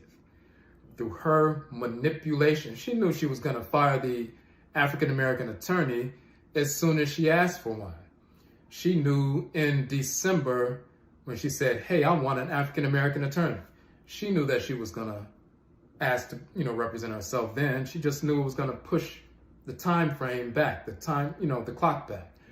Her goal was to try to get the civil case done before the criminal case, thinking if she won the civil case or got some form of concession from that, she can utilize that to, impact the criminal case and try to pretend like she's, innocent. The problem is she wasn't able to serve me with a summons for the civil case. So there was a hearing on at some point in January. She wasn't able to serve me. She wasn't able to serve me the summons for the civil case until June 20th, the day of the criminal contempt trial. And when I was sitting in the hallway outside the courthouse, sitting with the Assistant Attorney General who was prosecuting her, she came over and gave the summons to the Assistant Attorney General, who then handed it to me, which was fine. I didn't mind at all, because I knew she was going to be convicted that day, and she was going to have a criminal conviction of violating an anti-stalking order. So when I responded to the civil case, when she said I defamed her because I called her a stalker, now I was going to have a court order saying that she is a stalker. Not only the original anti-stalking order from the civil side, but now a criminal court order. So we go into court. It's June 20th. We go into court. And of course, she's pro se. She's representing herself. She's her own lawyer. So that means that she has to cross-examine me. So I'm on the stand. She's operating as her own lawyer. And she's asking me pointed and silly questions, trying to put forward a foolish defense, a necessity defense. Now, there is a process whereby you can put forth the necessity defense to override violating an anti-stalking order. If you're not supposed to be within 100 yards of somebody, and if, the car caught on fire and you ran to save somebody and you got close to the person, that's a necessity defense. And you can't be convicted criminally if it's something like that. She tried to raise the necessity defense in this case. And this goes back to that first notice within her little fake book about, oh, by the way, I didn't tell anybody that I've been enslaved for 40 years since birth. I didn't tell anybody that because, I was sending coded messages and I didn't want my children to be sold into slavery, but eventually they were. And since they were, now I have to tell the full story. And I wrote a book about it and about the black township and all this other nonsense. She's weaving this story to get out of this criminal conviction. If she can say that the only reason I came to his house originally is because I was trying to escape slavery and my children were in slavery. And you're going to see all throughout the civil case, those 1,000+ pages of information, her talking about she was in slavery. But later on in the case, she'll talk about how she was working with the city, and when we said she was mentally ill and, all these different things, she took offense to that. Well, if I'm mentally ill, how am I working with the city and I'm got awards from alderpersons and so forth for my great work and volunteer work with the city. She forgets that she was telling people that she was in slavery for 40 years. I mean, if you're working with the city and you get an award for your volunteer service and there's a ceremony and the alderman or alderwoman gives you an award for your great service in the community and all the things you've done, you couldn't have whispered to the alderperson, yo, you know I'm in slavery right now. So, but she's building this narrative to get out of this criminal case.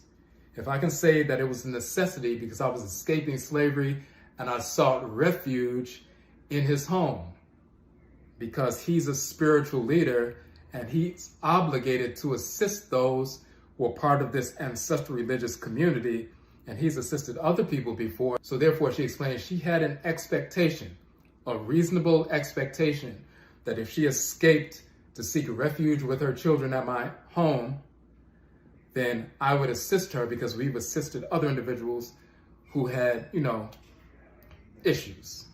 And we have created fundraisers for people within our community who went through some kind of tragic, circumstance, and we raised $1,000, $1,600 and so forth to assist, certain families. She's never been part of our community. She tried to parasitically attach herself to our community and myself in general, but she's never been a part of that. Recall, the first time I met her, it was a 1.5 minute conversation, just like I talked to everybody else. 1 year later, she came to some workshops. She sat in the audience like everybody else. We had no interaction.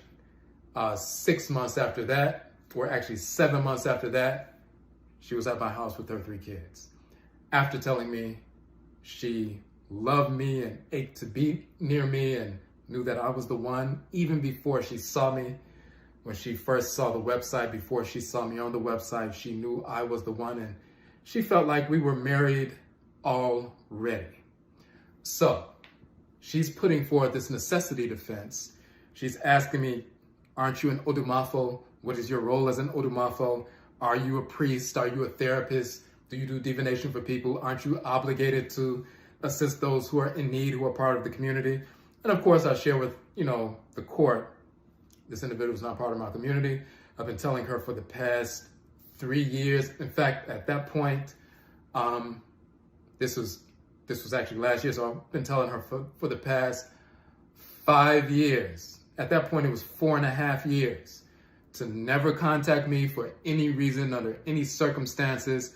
I showed them the information about the cyber stalking for 3 years, and then her showing up again and so forth. So one of the most damning pieces of evidence was the August 28th email.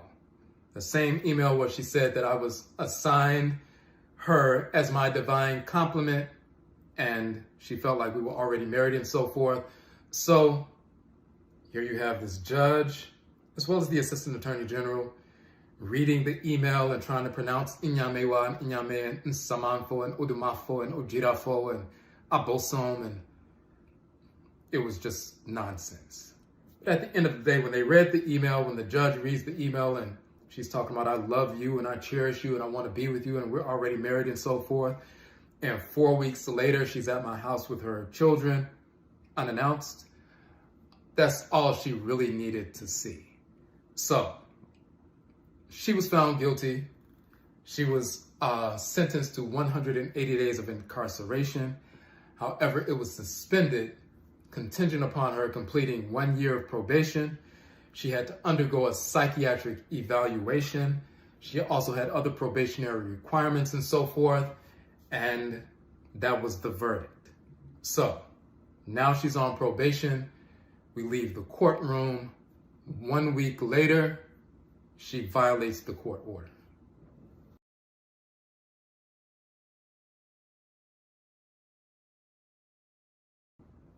Part 10. When a woman stalks a man, legal system, mental illness, spirit children, and hoodoo. So we said 1 week after being found guilty of criminal contempt, and now she's a criminal and so forth, she violates the court order once again. A show cause hearing for probation revocation was scheduled for August 9th, and we went to the hearing on August 9th, and then information from the civil case was entered into evidence within the criminal case. And we want to look at some of the information in the civil case because this undergirds a lot of what's going on and is, very detailed and so forth, full of misinformation. So let's look at the final amended petition. We talked about her filing at least 40 plus motions in this case, over 1,000 pages of nonsensical information, and we're going to get into it to show you the extent to which someone will go to manipulate the court system, try to free herself so that she can continue to stalk. Now, let's look at the factual background first, according to her, of this case. This final amended petition you'll see is e-filed on September 25th. And once again, everything we post here, is part of the public record. In the section for the background and factual, this case originated as a civil action aimed solely to prove respondent Kwesi Akhan, a therapist, religious leader, Odwirafo, traditional diviner, and Obinfo, scholar, on matters of Nanasom, African ancestral religion, and Amamre culture, was guilty of defamation and malicious prosecution against petitioner. Petitioner is her. Respondent Kwesi Akhan remains ignorant as to his burden in this case regarding his allegations that petitioner, which is her, stalked him and is a mentally ill scam artist. Noting that there is no factual evidence to support that petitioner's recent diagnosis of post-traumatic stress disorder, PTSD, contributed to allegations by respondent Kwesi Akhan that petitioner stalked him due to infatuation. Petitioner realleges that all of her attempts to maintain a platonic relationship with and communicate with respondent Kwesi Akhan were aimed at one goal: escape and remain free from human trafficking, slavery with petitioner's children. At the time when petitioner, which is her, first met respondent Kwesi Akhan, petitioner and her children were being forced to reside at the Lakes of Lionsgate apartment complex. And so then she begins to talk about a lot of nonsense. So here she's beginning to build the case and add more and more false information about her 40 years in slavery, solely aimed at trying to get her out of this criminal case and even out of the anti-stalking order.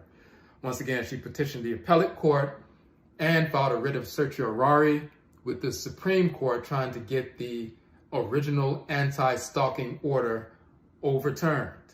How is she trying to do that? Because she's claiming, as she falsely and fraudulently claimed here in this civil suit, that her sole reason for reaching out to me and trying to come to my home was to escape slavery, even though her own emails and communications prove otherwise, but she was trying to perpetrate this fraud upon the court.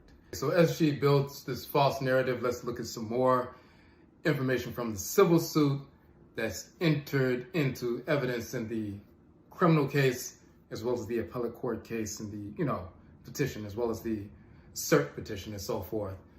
Let's look at this new origin story that she has that is totally fraudulent, but she has to utilize this to build this notion of escaping from slavery.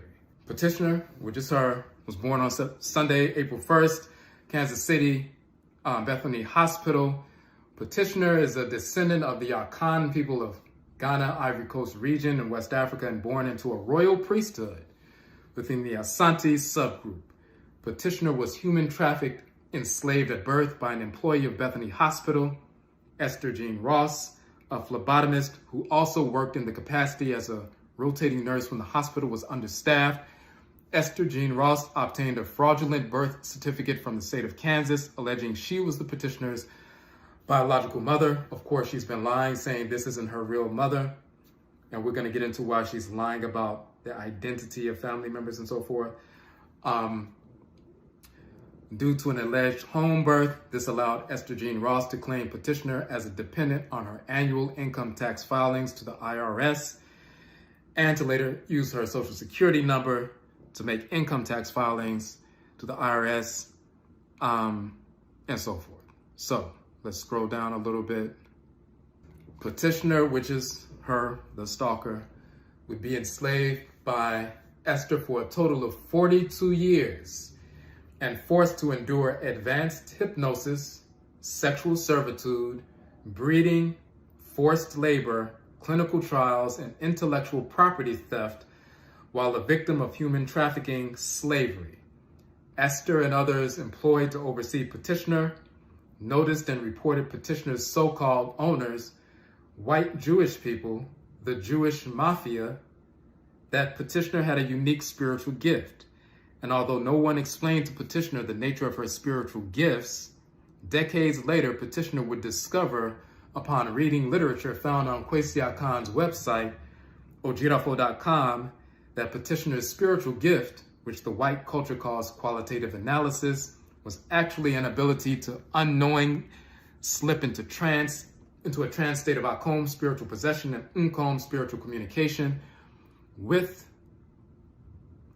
by Inyame Wa Inyame, the Supreme Being, the Abosom, the deities, the forces in nature, the Nananom Nsaman for the ancestresses and ancestors who are honorable, to predict the future in terms of proposed actions, solve complex personal and business-related problems, and create intellectual property regardless of the subject matter or industry in question. See how she wove in my website, the white Jewish mafia, her 42 years as a slave from birth, but then she can tie her quote-unquote spiritual gifts that she always had as a child and link that to coming in contact with my website. She has to build this story. Now, said spiritual gifts are only intended to benefit Black people and sustain the reclamation of Petitioner's sovereign territory, land inheritance, held by Petitioner's General Partnership, Quindaro, now Kwa Nduro Abain, as a segregated incorporated Black town founded upon her Black ancestral values. Petitioner alleges that the IRS had prevented Petitioner from legally claiming tax exemptions and credits and in turn receiving applicable tax refunds as managing partner of Quindaro from 97 to the present date. So she's now pretending like she was dealing with Quindaro since 97, which of course is a lie. She just made that up a few years ago. Now we get into the core of her new origin story. Esther Jean Ross, her mother, who now she's claiming is not her real mother, began leasing Petitioner as a sex slave at the age of 2. Petitioner was soon declared a child prodigy, and Esther Jean Ross began leasing Petitioner as a personal and business medium to prominent government officials, business owners, professionals, and others who lived in the historical and still prominent West Heights subdivision where Esther Jean Ross lived in Wyandotte County, Kansas, at the age of 3. Petitioner was leased by various groups, fraternities, sororities, businesses, corporations, government agencies, etc., to use her spiritual gifts of Akhan, spirit possession, and Unkom, spirit communication, words she learned from our website, and given various insignificant titles to perform executive level operations and management tasks. Petitioner became known in the human trafficking network circles as Sleeping Princess and the Golden Goose. Petitioner could read and write when she was 2 years old and was only permitted to speak British English. To prevent drawing attention to Petitioner's gifts, Esther Jean Ross refused to allow Petitioner to advance 2 grade levels as recommended by school officials at Petitioner's elementary school. Petitioner was bred, forced to legally marry human traffickers and slavers, engage in immigration fraud, and lied to state and federal social service agencies to hide the fact that Petitioner and Petitioner's children's status as human trafficking victims.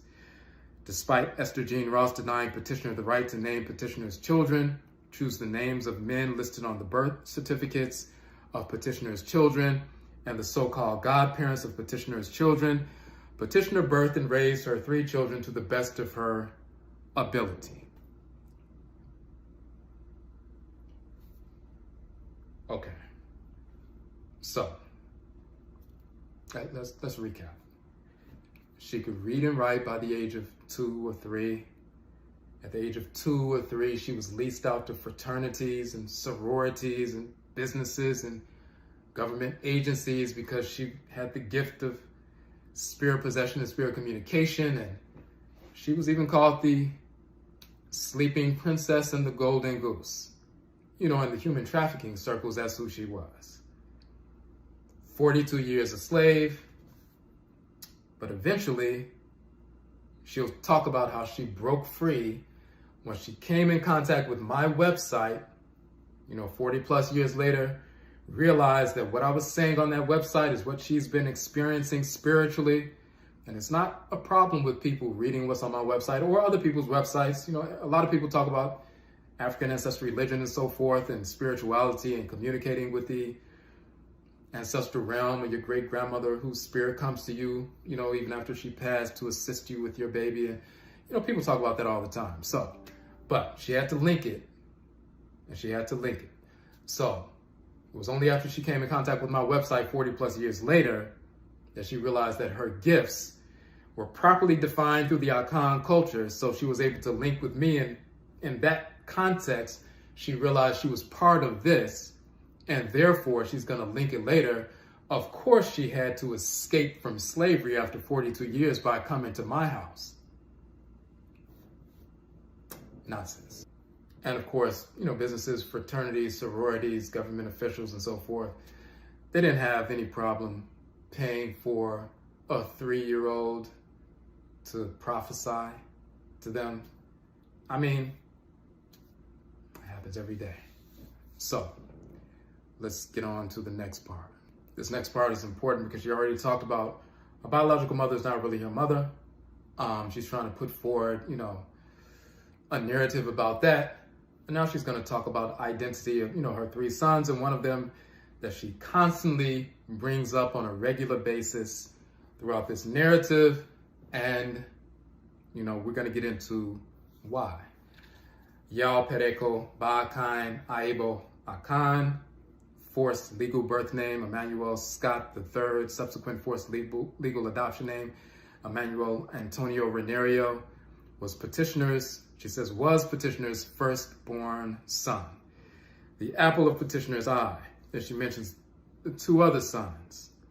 She says, these other 2 sons are petitioner's second and third born sons, respectively, conceived as twins and separated shortly after conception because petitioner's so-called owners declared petitioner will be too distracted from her assigned tasks if she carried and birthed them at the same time.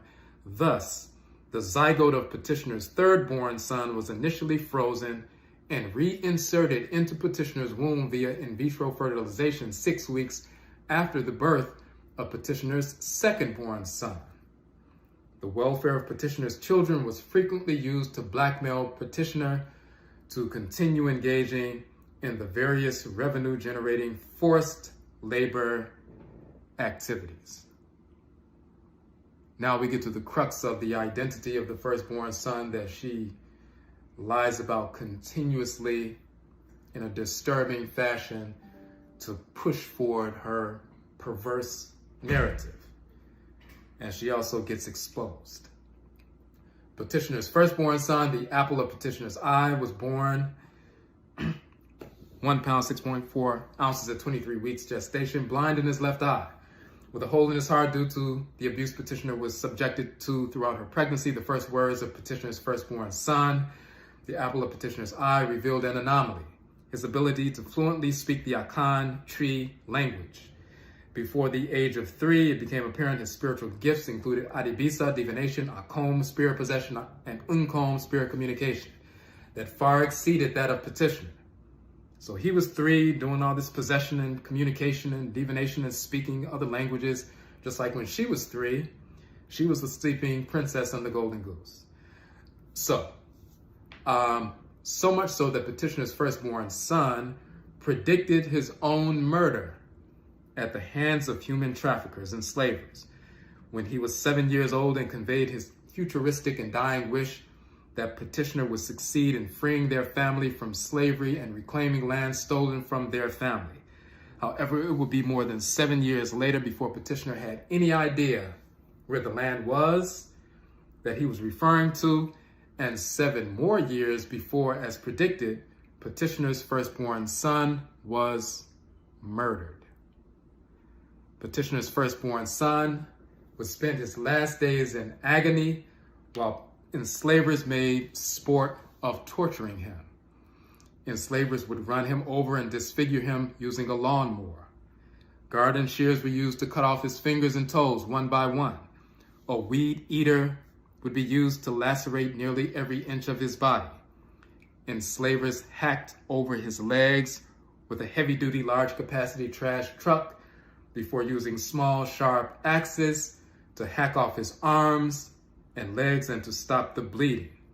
Cauterized with blowtorches.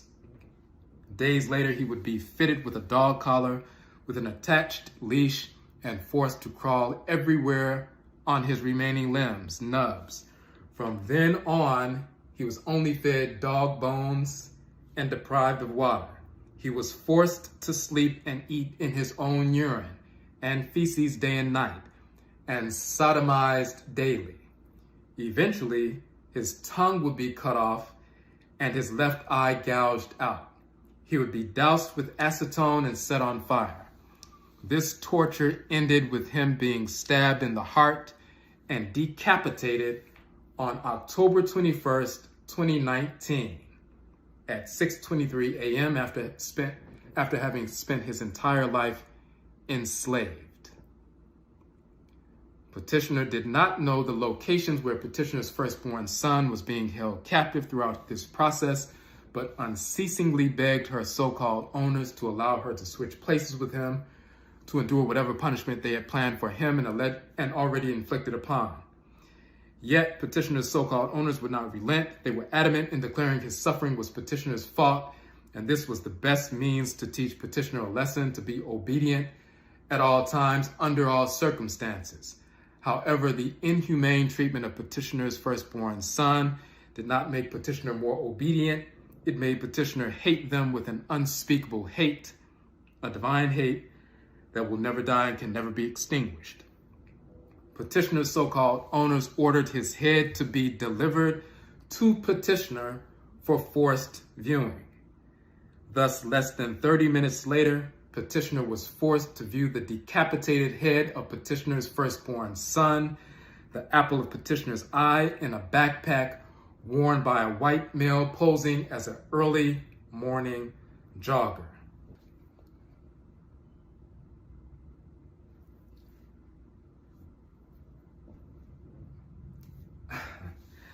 Okay, look.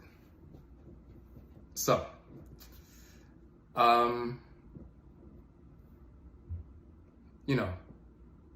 he was 3. He could see into the future, predict events, even on a higher level than her. They caught him, they cut off his arms, cut off his legs, ran him over with a lawnmower, cauterized the wounds with a blowtorch, put a dog collar on him, made him eat bones and so forth, sodomized him. He had the nubs and so forth. But eventually stabbed him in his heart and, killed him, cut his head off.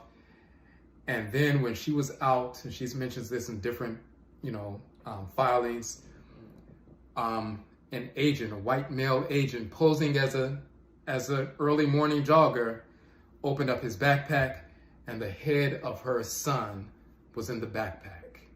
So this is what's going on in this 42 years of slavery, and this is why she had to escape. Look at what they did to her firstborn son. If they can decapitate him, what else are they going to do? They had to teach her a lesson. You need to keep working on these tasks as the slave, because if you don't, We'll kill everybody. So it's very interesting because when she was sitting outside of my door and leaning against my door, when she showed up at my house for the second time in October of 2021, when I called the police and so forth, I said she was ranting and speaking through the door and all of that. One of the things she said was her son was killed and his tongue was torn out and he was decapitated. They cut his head off and she was crying and everything else. Only one problem with that. She said he was decapitated in 2019, in October of 2019. Turns out he was arrested in 2022. Minor offense, but he was arrested and held shortly, but he was arrested and it's posted on the county, law enforcement website for everyone to see. So if he was decapitated in 2019, how is he walking around in 2022? So she didn't realize that when she first filed the civil suit. She filed the civil suit just a few days after he was arrested. So she didn't know he had been arrested. So this was already in the court, record of him being decapitated. And then she finds out later that he's been arrested. So his identity of never having been murdered, and of course he's never been in slavery. Her children have gone to college and they're doing well in college and everything else. And they're even online and so forth. So, and she's posted pictures of them online and in college and so forth. But of course she would say that, the enslavers allowed them to go to college and take pictures to pretend like they weren't in slavery, just to put forth that, facade. But then after slavery, or after the pictures at the school and so forth, we have to come back to slavery. The enslavers would let us go on vacation. I'll take a weekend vacation to, Miami and so forth, just to put forth the image that I wasn't in slavery. But right after that vacation, I had to come right back to slavery or else. So when she gets caught up, she files this, civil suit in October of 2022, a few days after her son is arrested. So now she gets caught. At some point, she gets, caught. Now, what does she do? She does what she always does, and this is just an example of that. She weaves an entire narrative, a fraudulent narrative, around this new information to account for the new information. Let's see how she weaves this narrative. And this, again, is brought into the criminal case. Let's look at it. What is the story going to be? After the murder of petitioner's firstborn son, petitioner's so-called employers employed and still employ a young man of similar appearance to impersonate petitioner's firstborn son, inclusive of making daily quote-unquote public appearances. Despite this, the fingerprints taken of petitioner's firstborn son at Kansas University Medical Center at the time of his birth on June 5th, 1997, do not match those of the aforementioned imposter who was in the possession of the state driver's license of and alleged his identity to be that of petitioner's firstborn son, the apple of petitioner's eye, when he was issued ticket number 1800 plus before being arrested and fingerprinted at Joplin Police Department located at this address on September 13th, 2022. So when she gets caught lying, and this is already part of the court record, this is an amended petition. The first petition filed months prior didn't have this information. So when she gets caught lying, and then the story she's, was telling for a long time didn't have this information. When she gets caught lying, all of a sudden, her real son has been murdered. His head is in the backpack, of course. But now there's an imposter, there's a clone. Someone who looks exactly like her son. He makes daily public appearances. He has her son's driver's license, and he happened to be arrested. And, he produced that driver's license showing that he was who he said he was. But according to her, he's an imposter. So she asked the court to order that DNA tests be performed on this young man and fingerprints be, taken and all this other nonsense, which she knows. Of course, I'm not going to order that foolishness because she's just making up stories. But this is what takes place. So all of this kind of information is being, pushed in not only the civil suit, but once again in the criminal case. Now, I filed a motion for a summary judgment. And for those who are unaware, if you have a civil case filed against you and so forth, one of the things you can do, if you agree upon the basic points, did Kwesi Akhan call me mentally ill? Both parties agree that he did that online.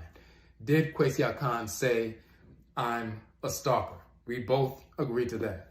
Did Kwesi Akhan say, I'm a scam artist? We both agree to that. If we can show that the basic points we do agree on, yet it still doesn't rise to the level of defamation and personal injury, then the judge can, find in a summary judgment that you haven't met the requirements, all of the elements of the case, and therefore it can be thrown out without going to trial. I filed a 35 plus page motion for summary judgment. I was representing myself. Ultimately, the judge found in my favor, and this civil suit was thrown out. Let me show you that real quick. So as you can see here, in Superior Court of the District of Columbia Civil Division, this is the case. Judge Yvonne Williams. Order granting motion for summary judgment. Before the court is pro se defendants Kwesi Akhan, motion for summary judgment, filed August 14th, 2023. Nearly 5 years to the day that she sent that original email. And refiled on September 22nd, 2023. For the reasons set forth below, the motion is granted. So, I won the case on every count. The case is therefore, thrown out and so forth. But this is, this was a nearly year-long process with regard to this civil case, and it was all subterfuge. It was all designed to try to affect or manipulate the original anti-stalking order, to try to get that, annulled, so to speak, as well as to try to manipulate this process in the criminal case. So now we're going to go back to the probation revocation hearing and how some of this information, specifically a specific point, was brought forward within the probation revocation hearing that ties all of this together.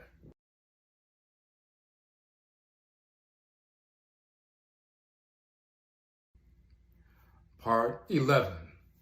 When a woman stalks a man, legal system, mental illness, spirit children, and hoodoo. And now we're going to get into the hoodoo portion and spirit children portion of this case and this experience. Now, when I filed my motion for summary judgment, I included one of the filings within the civil case that TL put forward. And then this particular filing was also brought up at the probation revocation hearing on August 9th. It's directly tied to every aspect of the civil and criminal cases. So this motion is a petitioner's request for production. And what does it say?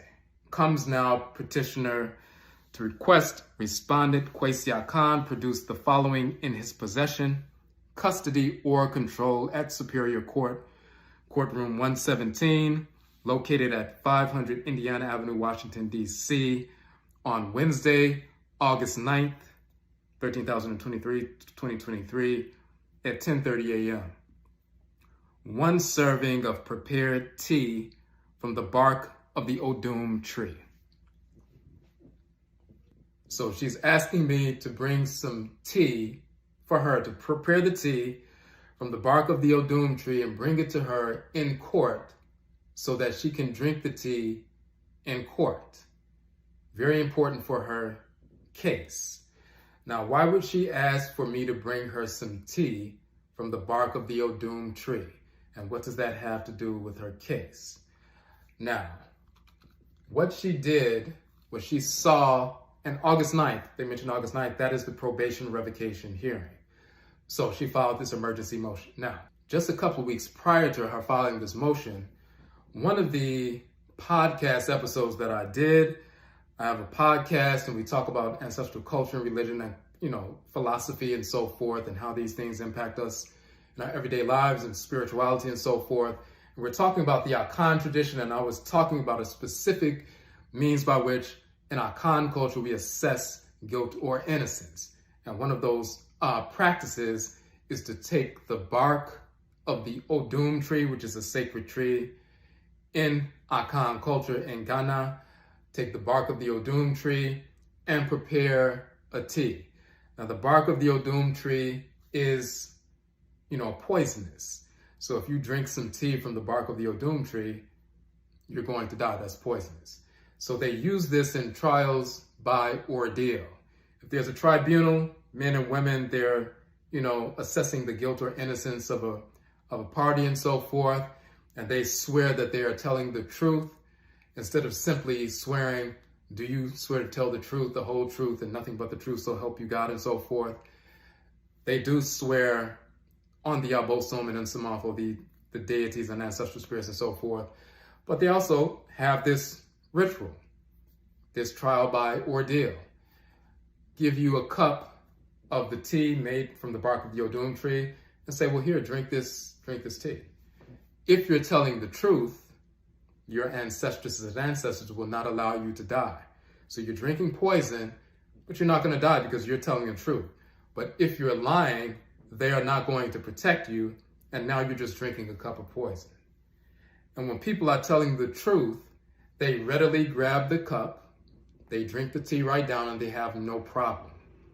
But if people are lying, and you say, okay, it's time for you to drink the tea made from the bark of the Odum tree, they start hesitating because they know if they drink it, it's over.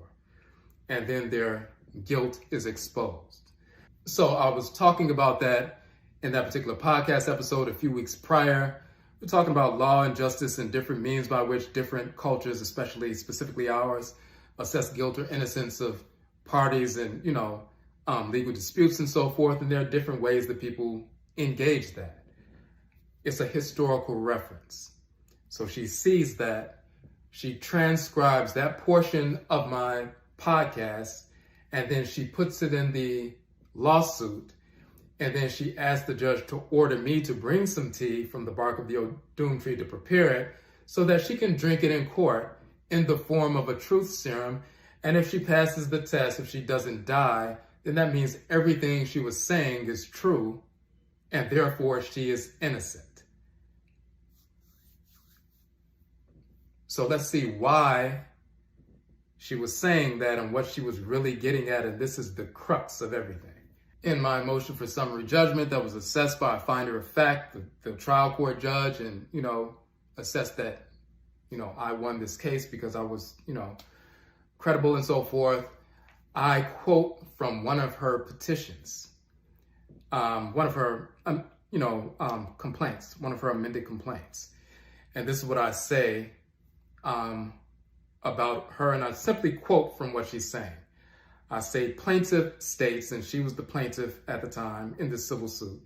Plaintiff, which is TL, she states that this ritual, the Odum tree ritual, will prove that defendant, which is me, is her divine complement / twin flame. And by default, the father of plaintiff's 3 children, because plaintiff is a virgin. Let's read what she, the plaintiff in the civil suit, has to say about this. So she references my podcast episode, and this is the quote. This is her direct quote. Authored by Kwesi Akhan and on his YouTube channel, Odwirafo, starting at 46 minutes and 16 seconds, clarified that according to Nanasom African ancestral religion, Not all Odwirafo, spirits of disorder, are white people. This substantiates that reality that the white and or black rapists who bred petitioner could only pollute the blood circle of petitioner's children, but are not and never have been the fathers of petitioner's children according to Hoodoo, the religion of both petitioner and Kwesi Akhan, which is an expression of Nanasom African ancestral religion. Side note, we do not practice the same religion. She does not practice Hoodoo. Pathological liar. But going forward. And because every black child in creation, by definition, has and must have a mother and father in Nanasom African ancestral religion, in instances of rape, the father of the black child is effectively and exclusively the twin flame, also referred to as divine complement of the black mother. Petitioner challenges Kwesi Akhan to prove her wrong according to the mandates of their mutual religion, which entails administering tea made from the bark of the Odum tree, as is customary in matters of trial to determine guilt or innocence. Once again, petitioner challenges Kwesi Akhan to prove her wrong according to the mandates of their mutual religion, which entails administering tea made from the bark of the Odum tree, as is customary in matters of trial to determine guilt or innocence, and if no harm comes to petitioner, which is her, Kwesi Akhan admit that all of the events petitioner is alleging herein took place, and that he is not only petitioner's divine complement, but by default, the father of all petitioner's children, because petitioner is still a virgin. Now, she's in court, and this is being utilized in the criminal case, the probation revocation hearing. She wanted me to bring the bark of the Odum tree, tea made from the bark, so she could drink it in front of the judge, and if she doesn't drop dead, then that means everything she said about human trafficking, enslavement, and 40 years, and Sleeping Princess, and Golden Goose, and decapitations, and all of it is true. And by the way, that means I'm her twin flame, her divine complement. By default, I am the father of her 3 children. And by the way, she's also a virgin. First of all, we don't practice a mutual religion. As we mentioned before, Hoodoo is the Akhan term undu. So through scholarship, we were able to prove, and even with the film we just released a few months ago about the Hoodoo tradition, we prove and trace Akhan ancestral religion. We even traveled to ancient Kemet and Khanit, Egypt and Nubia, traveled to Ghana, and then throughout the southern United States and other parts, showing the direct linguistic and philosophical and cultural and spirit-genetic connection of people from ancient Khanit and Kemet through Ghana in West Africa, Afro-Akaite Africa, to Akhan people in North America, still using the terms undu, which is hoodoo, moja, which is mojo, ja, which is jack or jackball, kanche, which became kanje and kanje man and kanje woman and so forth, hinti, which is the haint spirits. We show through scholarship and other means that Hoodoo is the Akhan religion. So if someone said, I'm a Hoodoo man or a Hoodoo woman, what they were saying originally when they were first forced over here, they were saying, I'm an Akhan man, I'm an Akhan woman. I come from the Akhan ethnic group, and I identify myself as an Akhan person from the Akhan ethnic group who speaks the Akhan language by saying I'm an undu man or undu woman, which later came to be pronounced Hoodoo man and Hoodoo woman in North America. The same is true of people who were forced from the Yoruba Empire in Nigeria, which is now Nigeria. Juju is a Yoruba term, and when Yoruba people were forced into North America, they continued practicing their Yoruba ancestral religion, and they used the Yoruba word Jew, reduplicated as Jew, to identify the religious practice, but also identify their ethnic group. If someone said, I'm a Juju man or a Juju woman, what they were saying is, I'm a Yoruba man. I'm a Yoruba woman. I came from the Yoruba Empire.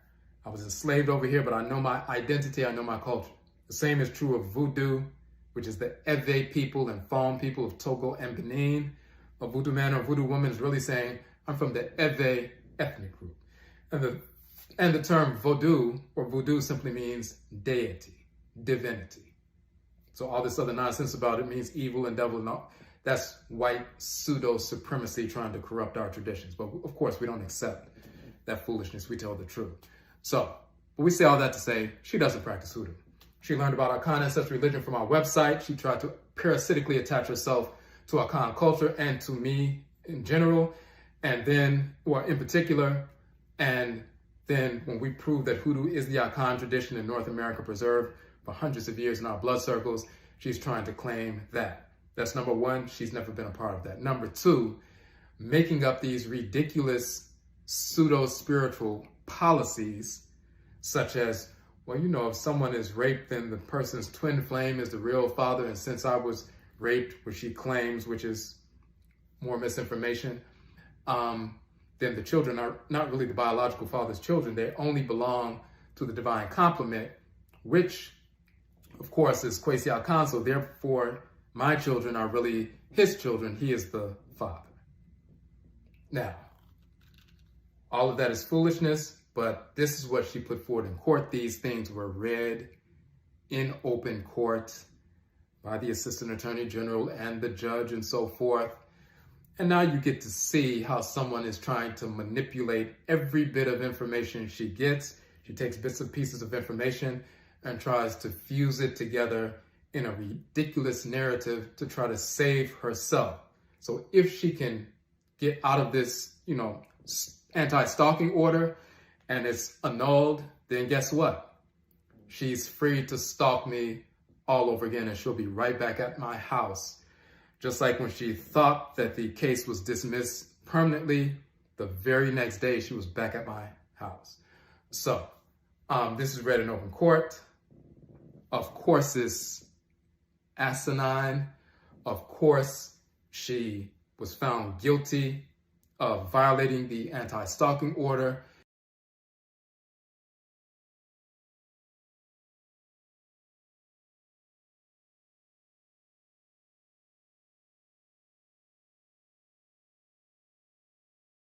She was taken in handcuffs from the courthouse directly to prison. That was on August 9th. And she remained in prison for 10 days out of that 180-day sentence. She was released, and a few weeks later, she violated the court order again.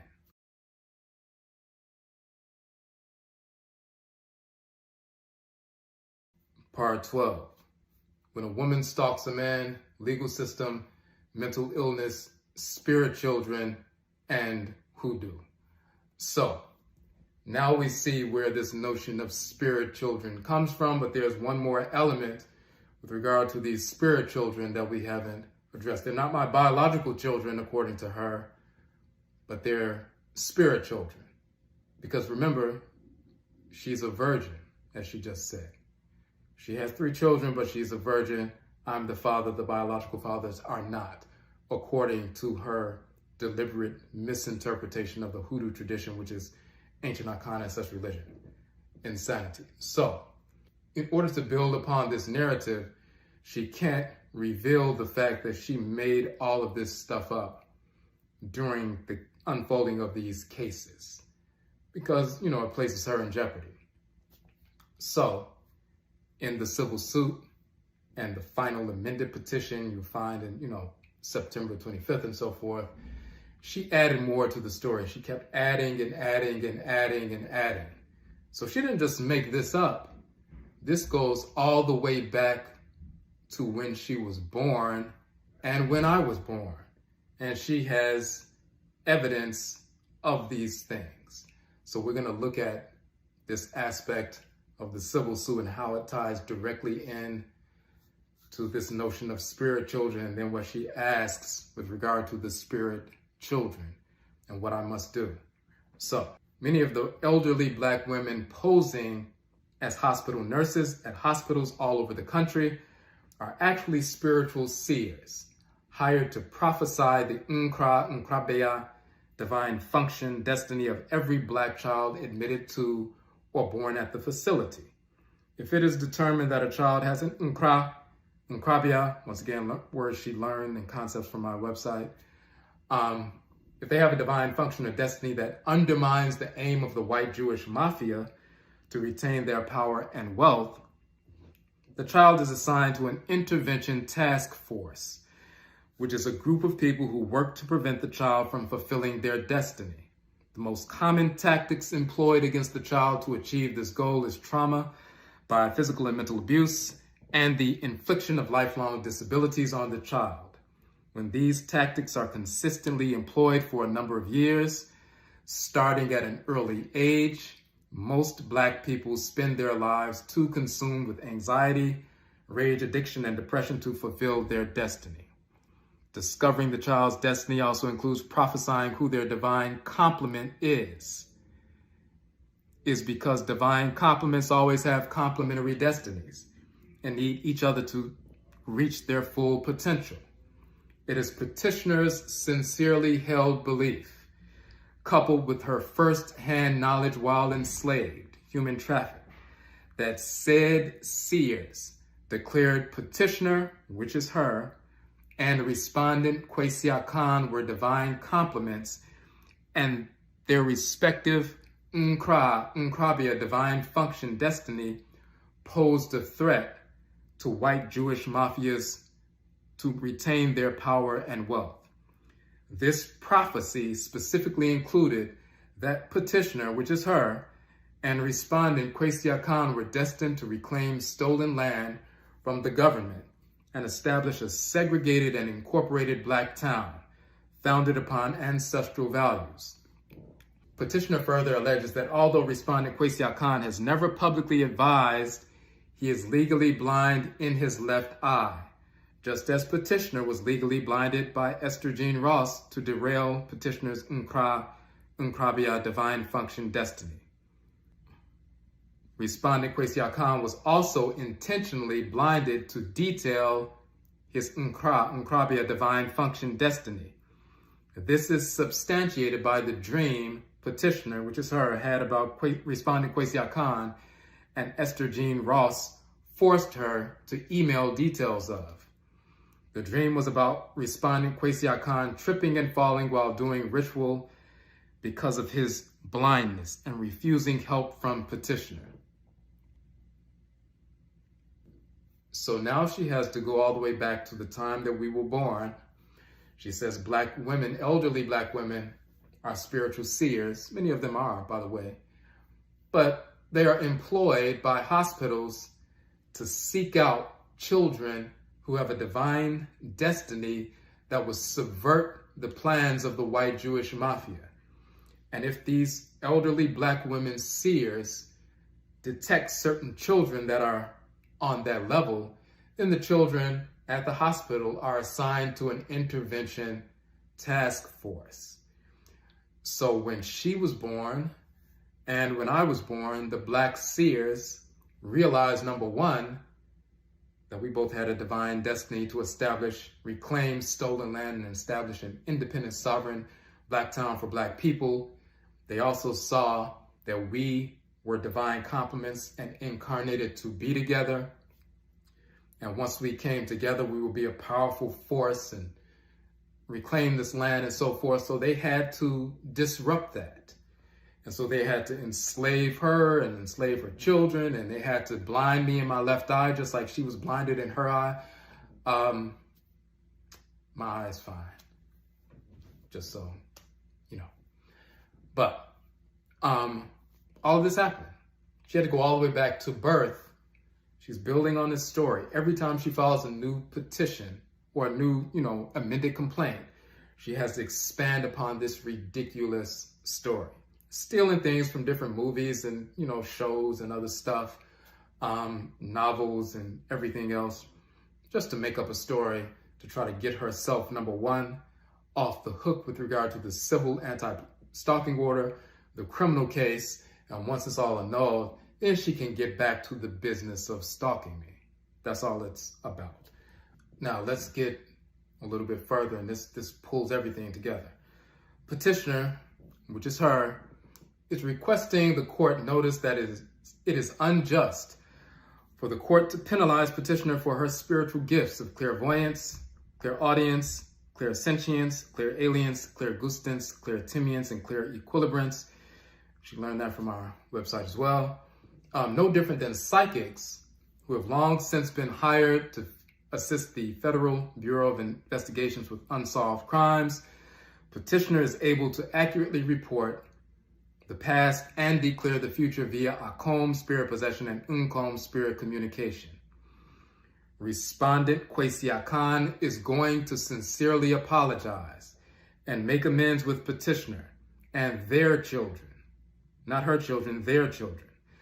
In the future, because she can see the future, respondent Kwesi Akhan, she's prophesying, will not only recant his previous wrongful declarations on social media.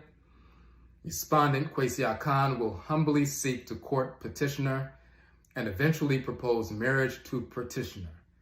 Petitioner and respondent Kwesi Akhan will remain married for more than 60 years, have 11 more children who have already chosen their names.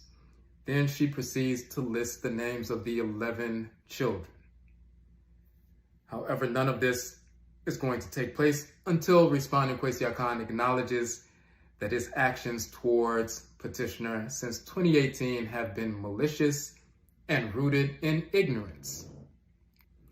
So since she can see the future, because she has the capacity for spirit possession, spirit communication, she can see that I'm going to apologize. Everything I said was rooted in ignorance. We are going to be married for 60 years and have 11 more children because she's claiming. So that pushes it up to 14. And we're going to have 11 more children. She says the children have already chosen their names. They're in the spirit realm right now. She doesn't have to worry about choosing their names because they've already chosen their names. So they're going to be born. We're going to have 11 more children, total 14. And this has all been prophesied in the past from the elderly Black women at the hospitals when we were born in different states and so forth at different times. And all of this is relevant. And all of this is part of the court record, and this was brought up in court and so forth. I included this in my summary judgment. Of course, the trial court judge, finder of fact, recognized that everything I was saying was accurate. And of course, I won that case. And of course, at the probation revocation hearing, she was found guilty and taken away to prison. But before the civil case was shut down, there was one final piece in the civil case that needs to be touched upon, that needs to be addressed. Petitioner, which is her, alleges and realleges all aforementioned allegations against Kwesi Akhan. Petitioner alleges Kwesi Akhan is guilty of defamation, negligence, and personal injury. Petitioner alleges Kwesi Akhan is the father of her 3 children, as is suing for paternity and 18 years of back child support for all 3 of petitioner's children. Petitioner's 2 surviving sons and petitioner's transitioned firstborn son. Petitioner alleges Kwesi Akhan is guilty of violating petitioner's First Amendment rights and civil rights according to the Title 7 of the Civil Rights Act of 1964. Petitioners desire relief for crimes committed by Kwesi Akhan. Petitioner is seeking Kwesi Akhan pay $200,000 in monetary and punitive damages. Petitioner is seeking Kwesi Akhan pay the total sum of $637,000 in back child support for all 3 of petitioner's children, petitioner's 2 surviving twin sons, and petitioner's transitioned son. Petitioner is seeking Kwesi Akhan make verbal and social media post apology to petitioner for his unfounded defamatory remarks. So, I owe child support for the 3 kids, $637,000. Never paid child support. I owe 18 years back child support for my spirit children, according to her. Not biological children, but spirit children. That's what I own. That's what she asked the court to find and so forth and order me to pay. Now, it's worth mentioning, and we don't have to go through the entire section on this, but when I won the civil suit, and of course, the testimony within the criminal case was actually helped by bringing this civil suit into the fray. I said she was mentally ill, she was a stalker, and a scam artist. When I stated that she's a stalker, we showed, of course, that clearly is not defamation. We have a court order where multiple judges said that you're a stalker, and we posted the court order on Facebook. That's not defamatory, that's just a statement of fact. When we said you're a scam artist, not only with the Quindaro piece, but we also showed that she was trying to scam individuals to pretend like she was teaching a course that was the same as the course that we were teaching, and she used the same name and a flyer that was similar and so forth and similar wording. And people thought that 6-week course was the same six-week course connected to our organization, but also the Quindaro stuff that, that's all scam artists, that's all crooked stuff. When we said that she's mentally ill, she said that's defamatory because she put forth this argument that, well, she's not mentally ill. She was ordered to undergo a psychiatric evaluation and was diagnosed with post-traumatic stress disorder. We only say that because it's not violating HIPAA laws because she put it in the lawsuit.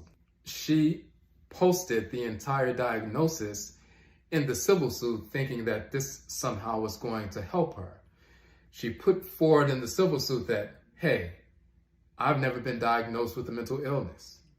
Then she says, granted, I was diagnosed with PTSD, but that's a result of 42 years of enslavement. She was putting forward the notion that a diagnosis of PTSD is not considered a mental illness. When we responded in our motion for summary judgment, we of course included all the information from the American Psychiatric Association and Psychological Association of PTSD being a psychiatric disorder. And of course, the judge cited that as well in her, final judgment.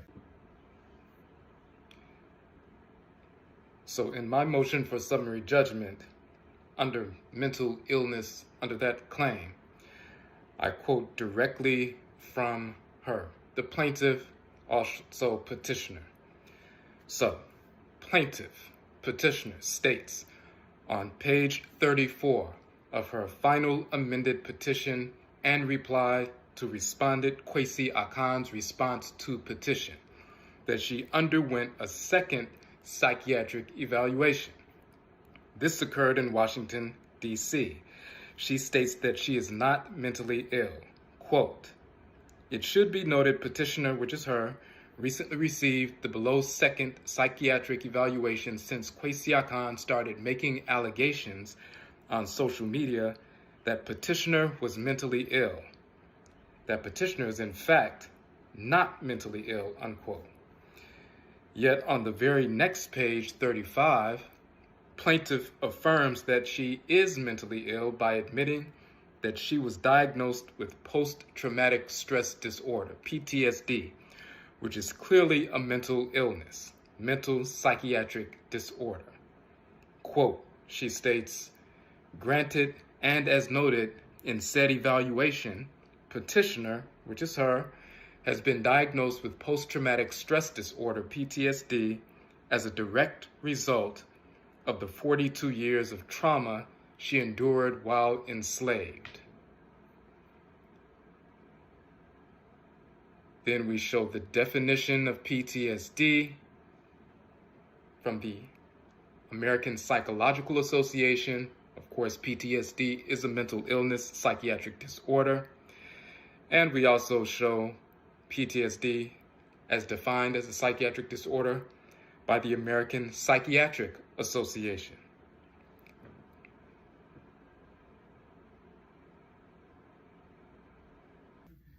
But then she responds by saying and doing what she normally does. She weaves together a conspiracy.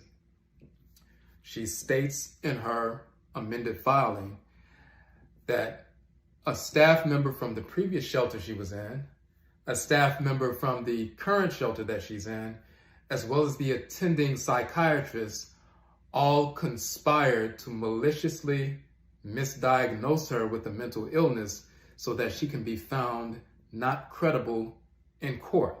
On page 31 of her final amended petition, she states, petitioner, which is her, alleges that unbeknownst to petitioner, Dwayne, who was an employee at the previous shelter that she resided at, respondent Robert Sharon, which is the attending psychiatrist, and respondent Claudine Witter, who is an employee at the current women's shelter that she's residing at, all know each other and colluded to ensure petitioner was maliciously misdiagnosed with a mental illness in exchange for compensation from Esther Jean Ross.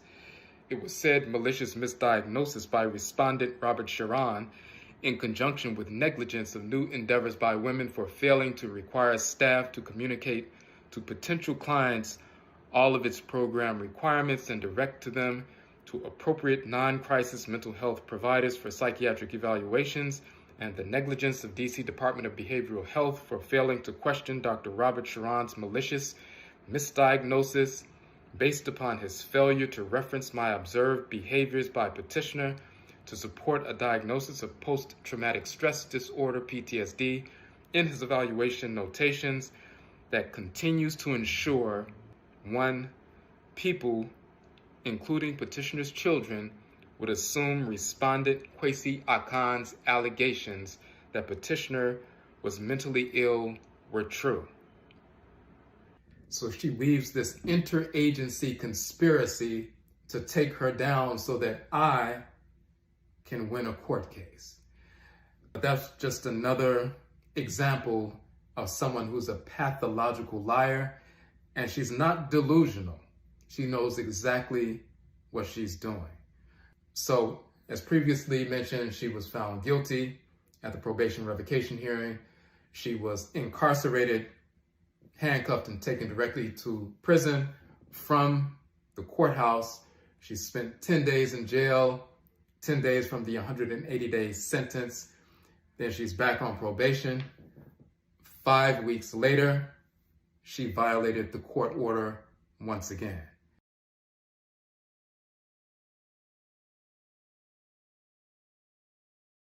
Part 13, when a woman stalks a man, legal system, mental illness, spirit children, and hoodoo. So in September, she violated the court order. We put forward that criminal contempt motion. She was arraigned on criminal contempt charges. And so once again, she started the process of first saying she was going to represent herself. Then on one of the court dates, October 25th, she threw a number of Hail Marys. She reached out to a human trafficking organization, that assists people with, legally pro bono if they are victims of human trafficking and so forth. She reached out to them. She lied to them about the story and so forth. And by the way, when she's been weaving this narrative, she's also put forward a number of GoFundMe and fundraiser campaigns trying to get assistance as a victim of human trafficking. And when she wrote this little book talking about 40 years a slave, basically that was a way to get some sympathy from people who actually believe her so they can send her money. She's thinking, maybe I can raise $30, $40, $50, $100,000 and so forth. So a number of crowdfunding efforts she's put forward, not only for the fake human trafficking story, but also for the fake Black Town initiative. Now, she reached out to a human trafficking victims organization. They actually sent an attorney to the courthouse on the day of court, that was October 25th. And they have to assess whether or not someone is, telling the truth. So the attorney was initially going to represent her that day in court or speak on her behalf to contribute, something to the legal proceedings. She spoke with the Assistant Attorney General. Of course, she spoke with TL, but then she came to speak to me to get my side of it. And when I began to explain all the various things that have been going on, and this was a Black woman, intelligent sister, and, very insightful, she basically said, we have to assess these cases on a regular basis. And what she was telling me just was not adding up. And she basically shared with me that what I gave to her confirmed what she already was seeing. So they went back in front of the judge and said, this is not a case that we can support. So they left. But this is one of those cases when we talk about, or instances, you have an individual trying to manipulate the system, pathological liar. Everything she's saying is inaccurate, and she knows that. But she's taking resources away from a real human trafficking victim. These human trafficking organizations or victims organizations, they don't have unlimited resources. They don't have unlimited lawyers.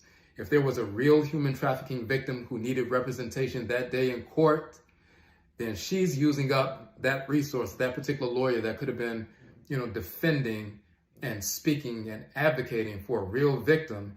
And she's utilizing that resource for her own criminal ends, trying to figure out a way to get out of this case so she can start stalking me all over again. And hopefully we can get into that 60-year marriage and start on these, additional 11 kids. So that's insanity. They didn't go for it. So she moved forward with the next Hail Mary. She was representing herself. And then she said, you know what? I want this defense attorney, this public defender, to represent me now. He was the one that was going to represent her before, and then she fired him, and he was there as, in an advisory capacity. But now all of a sudden, she doesn't want him as an advisor. She wants him to represent her in the case. This was, and she approached the bench. They're going back and forth, and the judge allows it. So that was October 25th. They pushed the court date to November 15th. So I'm back in the courthouse, November 15th, and she decides, I don't want to use this attorney anymore. We knew she was going to do that. We knew she was going to, quote unquote, fire the attorney and so forth. They went ahead and allowed her to do that. They pushed the case back to January 18th. There was another maneuver, and then it was pushed back to February 20th, which was last Tuesday. She's been assigned a new defense attorney. She's also been warned that, this is not going to go on with you doing these, little maneuvers about, I'm going to represent myself. No, I'm not going to. No, I need a new lawyer. No, I'm not.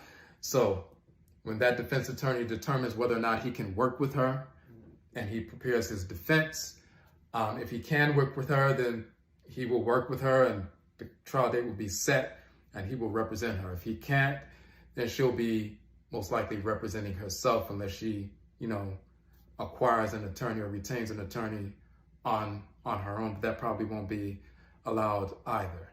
So eventually this court date will be set. She will be found guilty, as I said, because she did violate the order.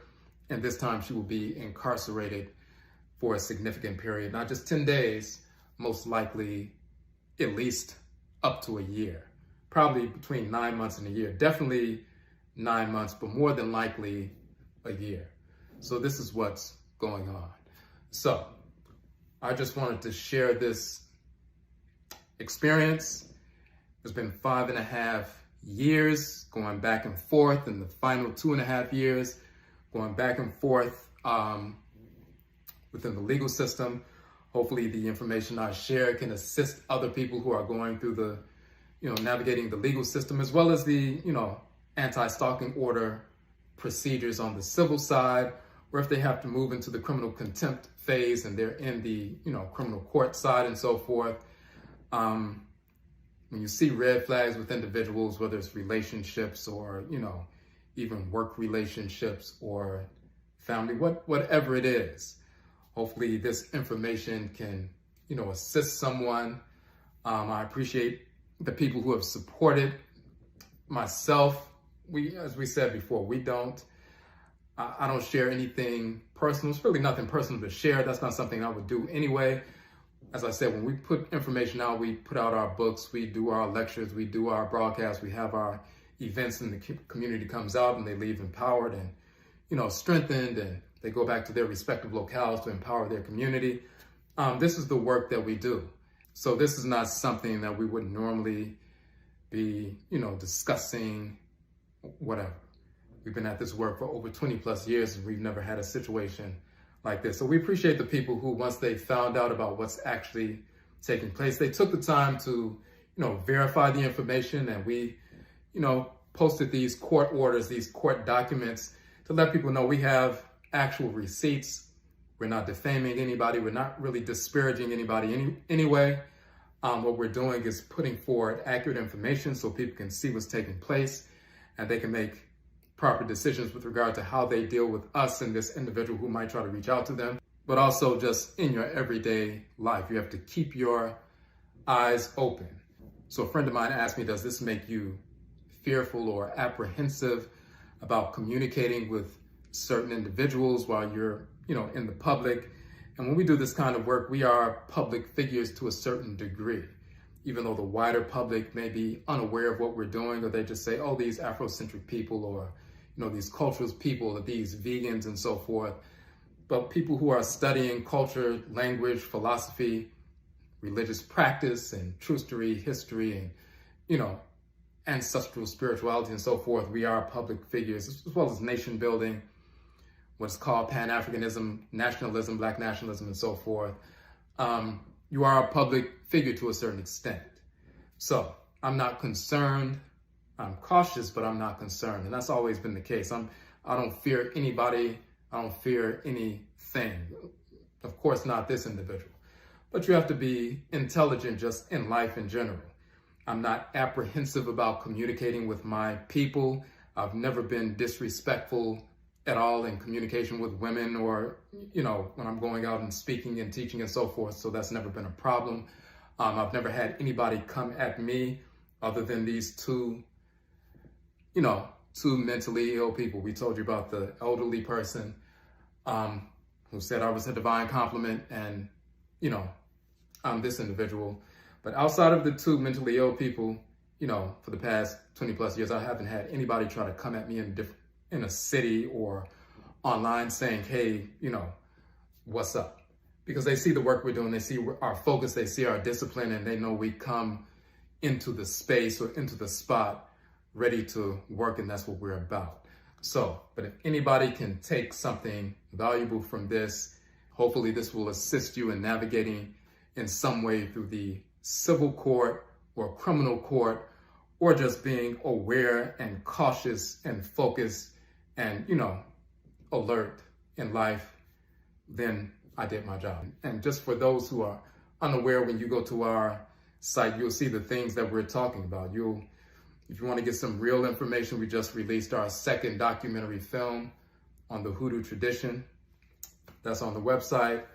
Our first documentary film won Best Original Documentary at the Film Festival in New York, Kwanzaa Film Festival. We were out at the Pembroke Taparelli Film Festival in LA, screening the film as well. And we'll be screening, the new Hoodoo film that's only a few months old in different cities. But you can get some information from there and see, the details of some of the things that we were talking about through this. But once again, Yerase, we thank you, and Yebeshabio, we will meet again. That's it.